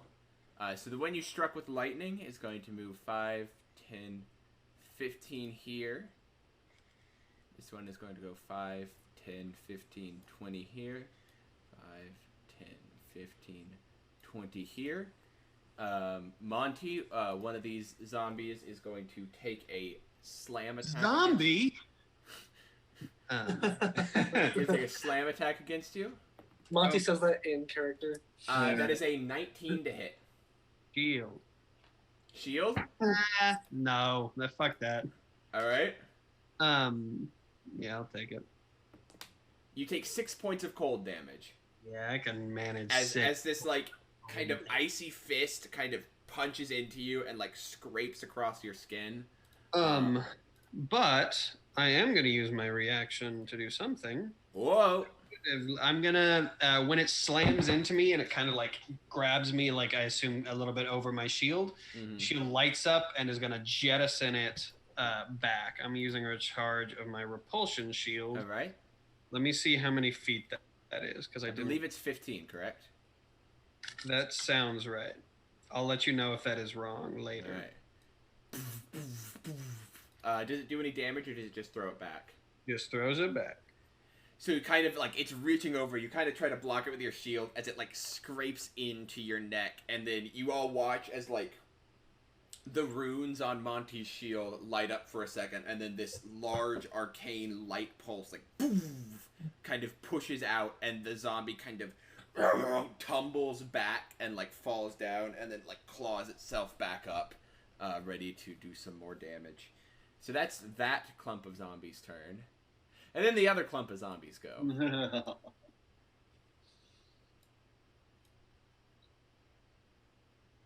Oh, This is good to go one more. Uh-oh. They begin to just charge. You hear the ice like scraping against itself, against this armor. All right, Logan, it is your turn. All right. Logan is going to kind of step back here, and he is going to, and then like kind of touch his circlet on his forehead, pull out like kind of wisps of flame, roll them into a ball, and just force it over to that clump of zombies top left, and he's going to cast Fireball. All right, centered on what point? I don't know how to do the circle thing where it's like this little. Like a Yeah, how button do we here. do Here, that? I don't know how to let do that me- either. Draw Yeah, shape. like right there. If you Yes. Alt Shift and click, it should. Oh, That's wrong. Alt. I was pressing Control. Also, if you just hold down a click, it does it. Oh, you're Oh, literally- I Where's meant, the room? okay. I know how to do that. I was trying to figure out how to like see a 20-foot radius circle or whatever. There, that is Yes. a 20-foot radius circle. All right, great. Then I would like to cast it. Can I move that circle at all? Yeah. Oh, shit. Oh. Oops. yeah, you could hit all the zombies feasibly. Let's see. Right there hits 5 zombies. Yeah. Right there hits 5 zombies. God. Mhm. Um, I'll hit all the minions. I'll hit all the little boys. Little Not boys. the one next to him, obviously. But yeah, right there, where I'm able to hit. If you move it over left one more, left one more. Okay. yeah, then I'll do it right there Right because there. that does not hit Monty, right? Yeah. Yeah, that does not hit Monty. All right. Sweet. Perfect. That gets 5 of them, so they all need to make dexterity saving throws. Yes. First one is an 16. It's against my DC, right? Yes. What is your DC? My DC is 14. Okay, so. so that passes. Yeah. Mm-hmm. Fails. Nice. Fails. Nice. Natural 20. He gets a thing of whatever. He gets Oh, an no. inspiration point. Yeah. But that's a success. Sweet. This one. Fuck. Shit. Fuck. Oh, I dropped my one die. Oh, there it is. All right. Fails. Sweet. So that's 3 fails and 2 succeeds. And then the last one passes. It is 2 fails Okay. and 3 succeeds. These Okay. 2 failed. Sweet. All right. So I do 8d6, right? Mm-hmm. Or 68. 8d6. Yeah. 8d6. All right.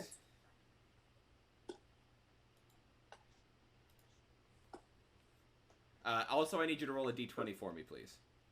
Of course. Wild magic. I'll go ahead and roll that d20 right now. That is a 4. Okay. Nothing So happens nothing then. hits.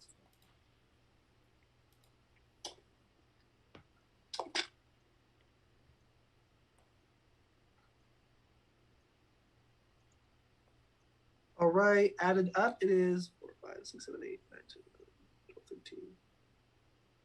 27 27 points of damage. total. Yeah, for like that's if they fail.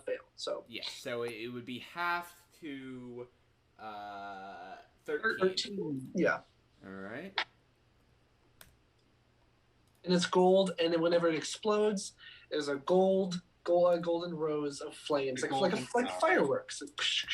Yeah. So you release this fireball as it throws out and just melts the ice on these like 3 of them, they just kind of like all that ice, and you kind of see as their bodies, which you see now more, a lot of their bodies, not, it seemed the ice bound their bodies together where the flesh was missing. So now that ice like melts and it just crumbles into a pile of flesh and bone. And these other two, the fire kind of pushes against that ice, and you see the steam rise, and then you see the ice kind of reform over itself. This fireball's awesome. All right. That brings us to Vidya. All right.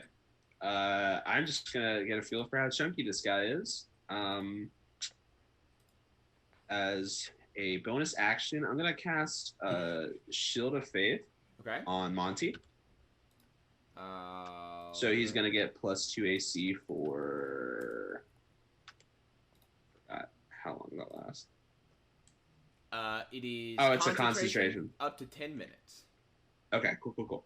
And then I'm going to take out my longsword and just try to land a few attacks on this thing. All right, go ahead and roll the hit. All right. I get 2, thank God. That's a 10. 10 does not hit. Yeah. Scrape it across the ice. And a 12? A 12 does hit. Okay, cool. You gotta beat a 12, guys. I say behind me. What? That's 10 damage to it. 10 points of damage to it? Yeah. Alrighty. Do I take off some zombie heads? Just you cut through into this ice a little bit. Hold up, sorry, let me. I got so many tabs open here. You scrape into this ice, kind of not actually connecting with any of the flesh, but you do kind of take a chunk of the ice out, as it then kind of, as it's reforming, spits out splinters of ice that kind of cut you across the shoulder. You do take 1 point of cold damage. Okay. As you strike into it, but it doesn't seem to have done too much damage to this thing as you kind of scrape across, as it still is. All these different voices are coming out. Under conditions, I'm gonna write down a bit chilly. I think there's cold involved. Yeah. Sorry, I also need you to make a Constitution saving throw at the start of your turn. I'm sorry. What? 11. An 11 does not pass. Fuck. You take an additional 11 points of cold damage, as it seems that this particular clump of frozen bodies is so cold that the ice is emanating an aura around it that chills your blood. Jesus. All right. That is your turn, correct? Yeah. All right. Thomas. Am I in its attack range right now? You are currently in its attack range, correct. You are also start your turn. Whoa, stop it. You start your turn within 10 feet of it. So I need you to make a Constitution saving throw as well. Okay. Hey, I got an 18. Hell yeah. That does pass, which I believe means, that does indeed pass. Okay. So you are fine. Also, Vidya, I forgot to say, it makes your kind of body a little bit lethargic. Your speed is reduced by 10 feet until the start of your next turn. Oh, love that. Down to 15. All right. I didn't know. Thomas, continue with your turn. I got little legs. Okay. I hope it doesn't kill me with an opportunity attack. I want 1, 2, 3. Can I go over here? Yeah, you can make your way over there. It is going to make an opportunity attack. It slams its fist down, which is basically hitting you with a whole body. Whoa. Oh, but it rolled low, so you might be in luck. Well, my AC is pretty low. Hold up, 1 second.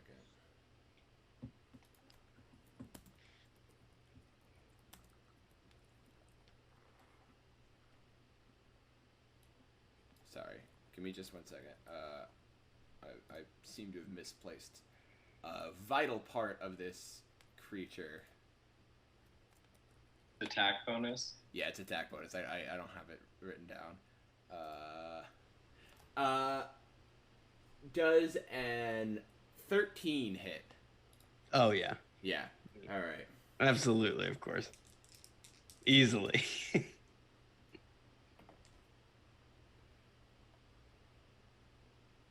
You take 14 points of cold damage Whoa! as it slams a whole Oh. body into you. As you just kind of, it gives you the momentum to fully escape, but it's like you feel like your beard is now kind of frozen a bit to your shoulder. No fate worse than death. All right. So you And- move over there. And I would like to cast a second level flaming sphere. All right. Can I have a little token on the board, Hayden, please? Yes, I believe it is a 5-foot sphere, correct? Yes, it's just a 5-foot sphere. Sphere.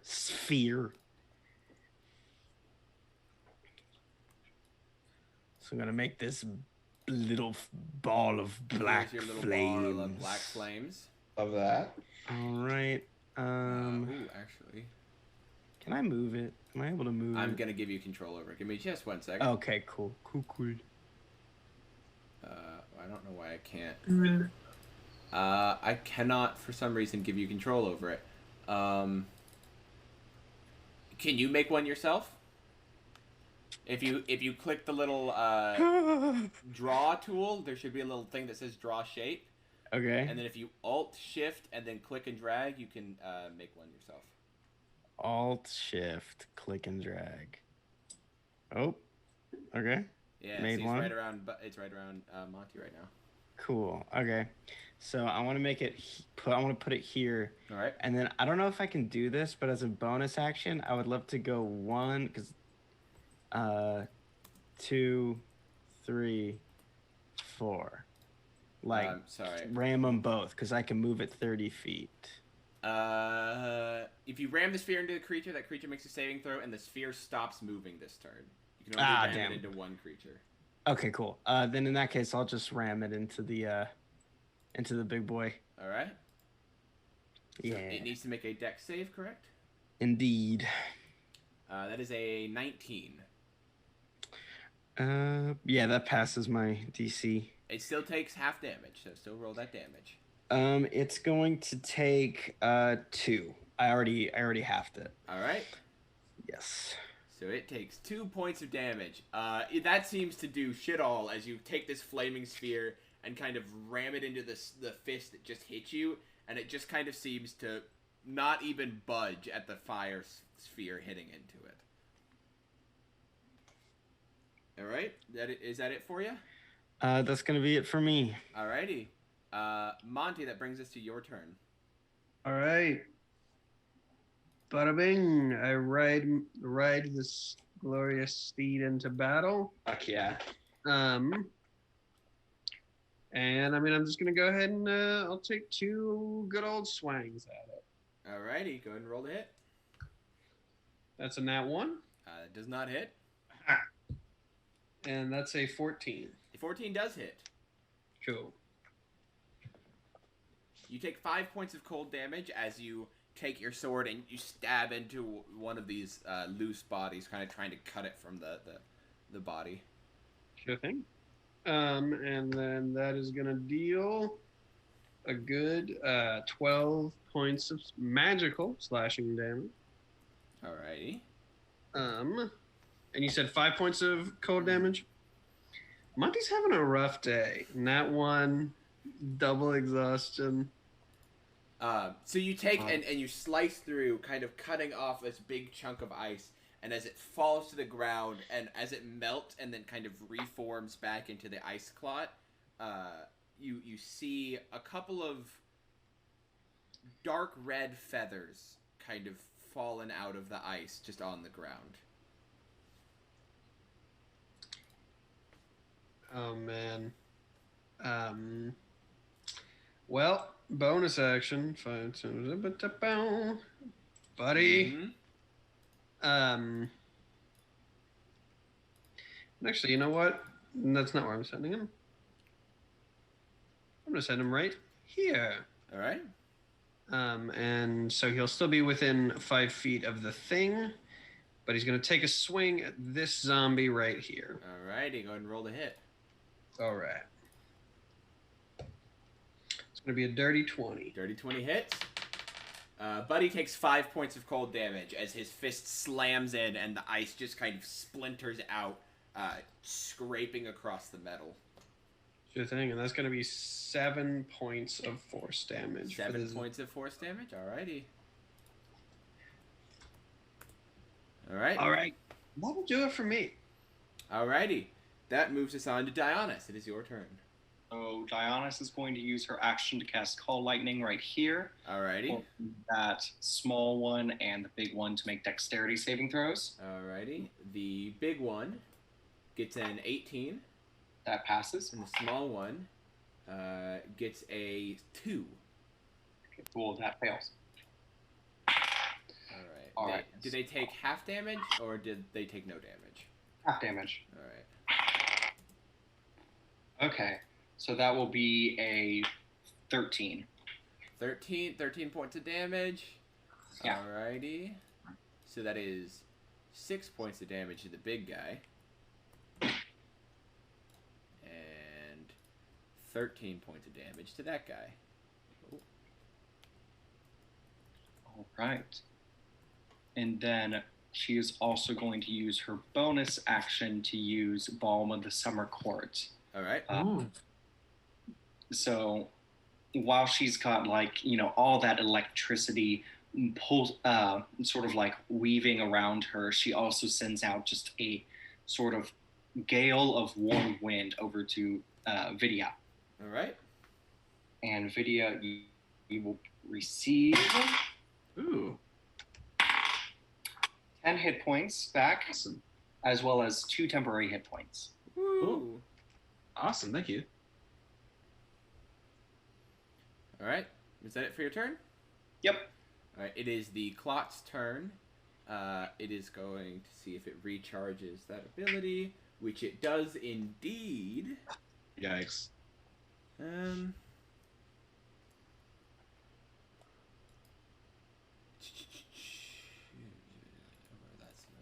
Alright. You kind of see as some of this ice kind of melts and reforms on its fist, again gathering in this large cube, that it then is going to throw at Monty.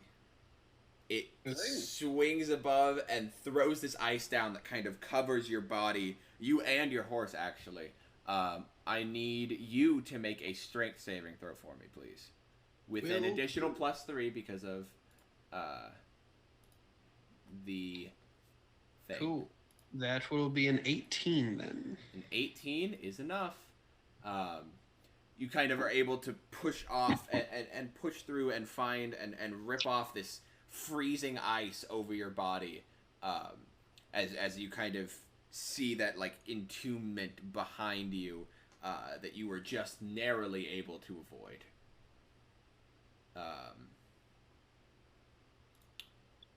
Which I believe is all it can do.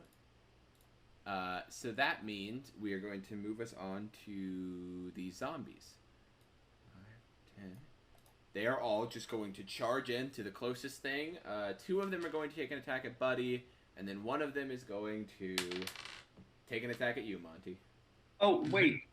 Since the big guy and this other zombie started their round within 5 feet of the flaming sphere, don't they have to make dex saving throws or else take damage? Indeed they do. I believe so. Thank Whoa. you, Collin. That's crazy. I like flaming sphere. Me too. Very cool. I'm just glad to use my bonus action. Alrighty. Ends its turn within 5 feet. Cool. So, the big guy is going to have to do that first, because he's ended his turn. He got a 13. That does not pass. Alright. And I rolled a 10. Alright. Alrighty.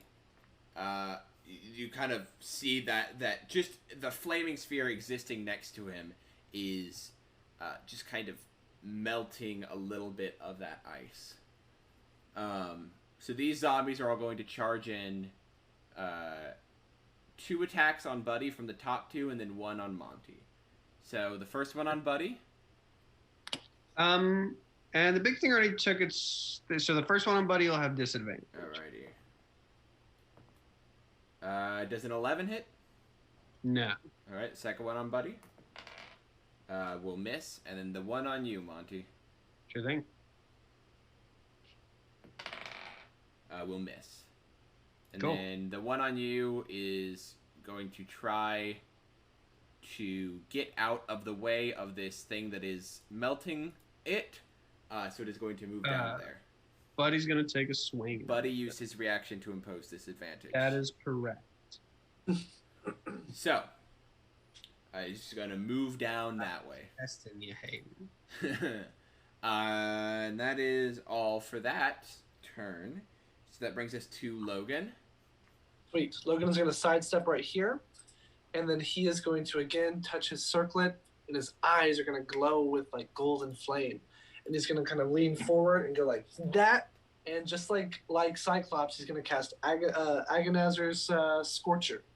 All right. And the straight line. Wait, 5, 10, 15, 20, 25, 30. Oh shit! He's going to step forward one more so we can hit both of them. 15, 20, 20, right? 5, All right. Agnazar's Scorcher. Yes. I'm going to make a dex save, and that is, again, it is hitting both of these zombies in front of you. Correct. Alrighty, they each need to make a dexterity saving throw. The first one got a 1. Woo! The second one got a 16. Yeah, it's against 14, so he succeeds. Alright, one in the back succeeds. All right, it's a 3d8, right? Yes. 3d8. Sweet. All right.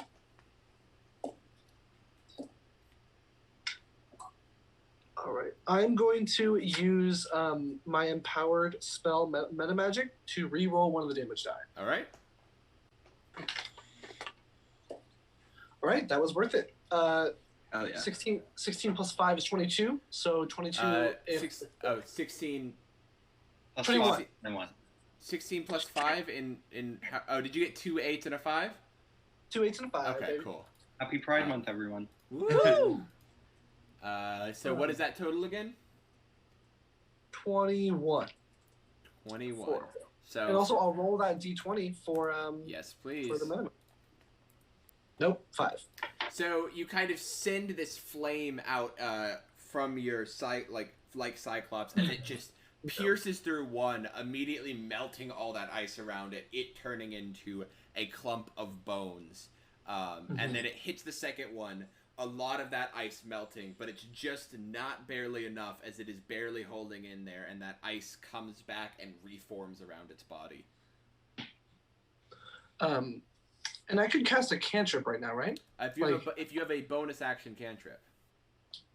Oh, you're literally so right. You're right. Or if you I'm happen good. to have quickened spell, you could do that. I do not. I only have twinned and empowered, so I am Alrighty. good to go. That brings us to Vidya. Yes. You start your turn within 10 feet of the thing, so I need you to make a Constitution saving throw for me, please. Hopefully this one goes better. I was wrong. That's a 14. A 14 passes. Cool. All right. Just hacking away at it with my longsword. All right. Go ahead and hit it. Hey, actually, Clayton, how do you feel about me taking that AC bonus off? That's fine. Okay, cool. So I'm gonna take that off and then cast magic weapon, All right. which is gonna add 1 to my attack roll, and the weapon is gonna be considered magical now. So I'm gonna roll to hit. That's an That is a 18 bonus for my. action. So now it is a +1 magic item. So cool. That hits. Yeah. So 18 for my first one. Go ahead and which roll does the second attack as well, if you don't mind. okay. Dirty 20 for my second. Yep. So you both hit. You take a total of 8 points of damage. 8 points of cold damage from striking into this thing. I deal 21 damage to it. 21 total. Alrighty. Yeah. As you take these 2 slices, you kind of push in and breaking off a large chunk of ice and finally getting to cut through flesh. You cut through, kind of pushing, separating one of these bodies as you see it kind of split and get reabsorbed into the clot itself. And you kind of see like a deceased, half-decomposed beak kind of pushing through in the middle of the body. Ooh. I think I found the missing guys. All right. Does that That'll be turn? That will be my turn. All right, Thomas, it is your turn. I'm gonna go ahead and start off by using my bonus action to go back and then slam them. All right. So dex save from them. Dex save 7. 7, that does not save. I rolled a 7. Hey, 7's right. Hey. Rolled a 7 for the damage, and then I want to use my main action to cast second level Scorching Ray. All right. Ooh. As your slams in, you kind of see as these bodies are, before it was like an amalgamation of bodies in a large body shape, and now it is starting to look like more like just a pile of bodies on the ground, with ice like pulling it and moving it in different directions. Ugh. I want to aim for the joints if I can. Okay. I'll have it just like, I'll just have like flavor-wise, momentarily, I'll have my flaming sphere like split off into 3 and like freaking like go ham on it, just go crazy. Go ahead and roll 3 strikes. Yes, absolutely. All right, first one. I got a 17 to hit. All right, 17 hits. Second one, I got a 9 to hit. A 9 does not hit. Okay, and third one, I got a filthy 20. Filthy it's 20 like hits. Gross at this point. Ugh. Ugh. Dirty 20s count? No, only natural 20s will count for inspiration. Damn. And damage wise, it's 4d6. Yes. All right. So the first one does 5. I rolled a 4 and a 1, and then I rolled a 1, so 9 total. Alrighty. These 2 strikes kind of go into it, just hitting against a couple of bodies, singeing these bodies. You seem like the bodies move to protect the joints. Oh. Like it's writhing. Like That's the bodies gross. make up this skin that kind of writhes around. Is that it for you, Thomas? Yes, that's it for me. Monty, you start within 10 feet. I need you to make a Constitution saving throw, please. Yes, sir. 25. 25, you pass. Hell yeah. I hate to ask. Do I need to make one for the horse? Oh, the horse does need to make one. No. Please, since it is your spell, please make a Constitution saving throw with a war horse's stats. You know, normally, okay. So that's a 13 base. I don't know what the warhorse's stats are. It is a +1 to con, which means Okay, it is 14? just enough to pass. Thank fuck. So it does not take any cold damage. Cool. I'm gonna just start laying into this thing. All right, go ahead and roll Looks the like hit. it's starting to get a little hurt, so I'm gonna start taking some swings. That's an 18 to hit, 18 hits. and then a 23 to hit. A 23 hits. You take 8 points of cold damage total from both of these strikes. Good. You know what? I'm in a learning mood, so I'm gonna absorb elements on the first hit. Okay. It's just whenever you take damage, correct? Yes. Okay, so you take 6 points of cold damage total. Cool. And so then we'll see if cold damage, if it's just resistant, or if maybe it does a little extra, or a little bit. I assume it's at least resistant. So for the first swing, that will be 12 points for the first swing. 12 points of bludgeoning damage? All bludgeoning? Okay. Slashing. That's all slashing. All right. For the first hit is 12 points of slashing. All right. And then for the second one is 10 points of slashing and 7 points of cold damage. The cold, as it wraps around your blade and cuts across, does not seem to affect this creature in the slightest. Yeah. But your slashes really do. You've cut off a few good chunks. A couple of, one of its arms has fallen down and all the bodies are just kind of separated into a pile of bodies on the floor, now disconnected from the greater amalgam. And then, Buddy's gonna go ahead and just take a swing at it too. All right. That's gonna be a 22 to hit. 22 hits. I'll be right back. All right. And that's gonna be 4 force damage. 4 force damage. Oh, Buddy. All right. Buddy kind of slams in, just kind of that squelchy, pushing through one of the bodies, pulling it out, kind of covered in this decomposed icy blood. He is going to take 4 points of cold damage. Cool. Is that it for you, Monty? Oh, Buddy also needs to make a Constitution saving throw, please. Of Because course. it starts within 10 feet. No. No. What did he get? 6. 6 does not pass. Was that actually... Did I misread that? Okay, no. Buddy takes 4 points of cold damage. Buddy. And had its speed reduced, but I don't think that'll matter. Alright, Dionys? All right, I'm using my action for Call Lightning. Yep.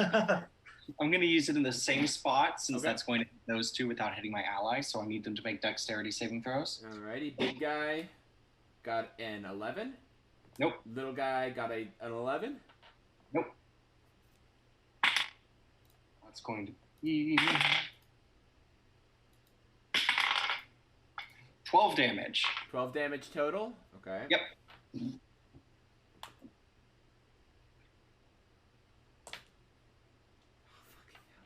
Of course.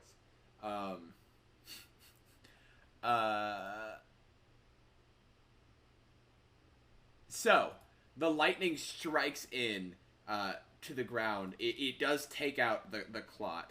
So if you'd like to flavor that a little bit, you are more than welcome Oh, to. the big one? The big one. The lightning strike seems to Whoa. echo through all of these bodies and just kind of sever whatever magic Yeah. was drawing it together. So I like the idea that the fire damage that everyone has been dealing to it has melted enough that there's just enough water that lightning strikes and just shoots electricity all the way through it, just flaying these bodies alive and scorching. All of the That's rest of the ice so that's connecting cool. it shatters, and all these bodies just kind of fall down into this large pile. The one right next to it, you see the same thing happen to it, where it just explodes out and just destroys one of its arms as it falls onto the ground. And then you see the ice around it, the snow, reform into a new arm that then stands up, still fighting. All right, and then, well, that's about right. It seemed like that normal shot should have destroyed it, but it is just still keeping on going. So, first off, both Buddy and Monty should have made dexterity saving throws at the end of their turn for being within 5 feet of the sphere. I'm sorry. Actually, Pocket of safety. Thomas has pocket of safety. Baby. Though in the future, be sure to call that out. Just know who you're protecting, because it doesn't happen every turn. It happens when you cast a spell. So just do that in the future. But I assumed it would probably be something like that. Yeah, I mean those. I assume that those Buddy, Monty, and Vidya are frontliners. Yeah. And I can protect 3 with a second level spell, so I think that works. That works. Okay. It works out. It's But I got fine. you. Yeah. But I got you next time. Sorry for being a snitch. Nigga. And then I am, however, going to use Healing Word on Monty. Healing word on Monty. Yeah. Um, That's a D4, correct? D4, yes. What is today's healing word? Today's healing word is electrocution. Yeah. Okay. So Diana calls out electrocution as you feel energy kind of reinvigorating. It's a D4 plus your wisdom modifier. Yeah, so you only get 5 back. Still something. Cool. As you kind of, Yeah. a couple of those ice shards that were in you kind of fall out onto the ground, and the pierced points kind of reheal a little bit. All right. Is that it for you? Yep, that'll be all. All right. These two zombies are just gonna attack what's in front of it, which is Buddy. First Good thing. attack. First attack disadvantage, baby. That is a 5. And that is a 21 to hit. No. 22 to hit, actually. Classic. Yeah, that'll hit. He takes 5 points of cold damage. Sure thing. These zombies are just going to keep standing there, bearing into. Alright. That's it for them. Moves us on to Logan. Wait,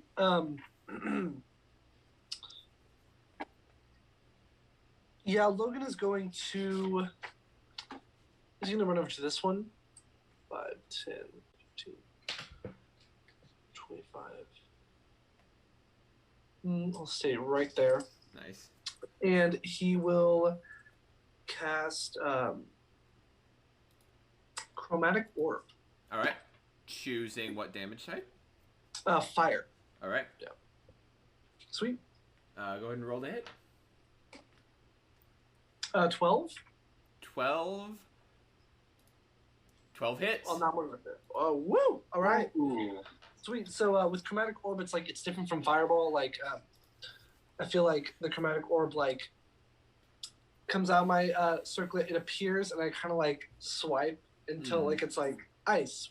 While all the other ones, then click on like fire, and then it's like and it's all flamey, and then I just like shoot it right at him, and that is 3d8. Yes. So.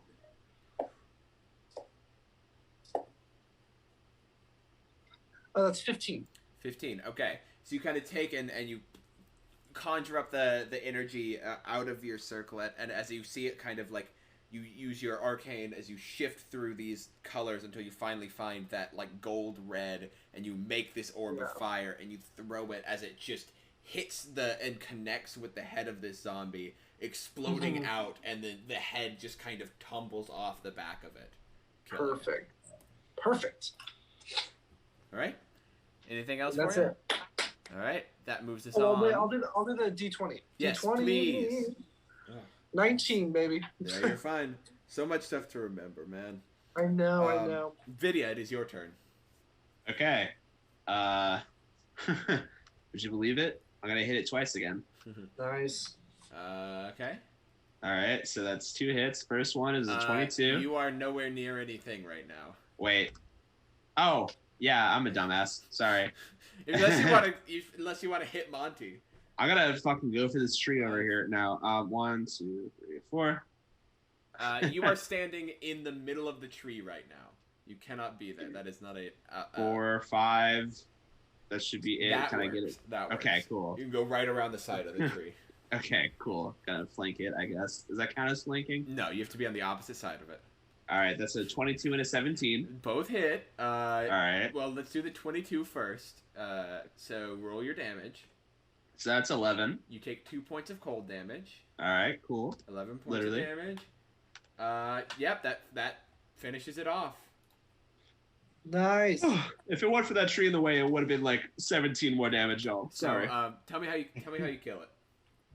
Well, I chop its head off, Okay. and then I stand there goadingly, like, ha ha. So you kind of run through this pile of bodies that is at your feet as I you're forgot moving about that. through all of these dead bodies, and you kind of push in, and you find the one that is still alive, and you kind of grab that little bit of ice, and you bring your sword down, and just cutting through slicing its head and its arm off in like one fell swoop, and then you just kind of throw its body to the other side as you see the ice and water try to reform the body as you just kind of throw the body to the other side.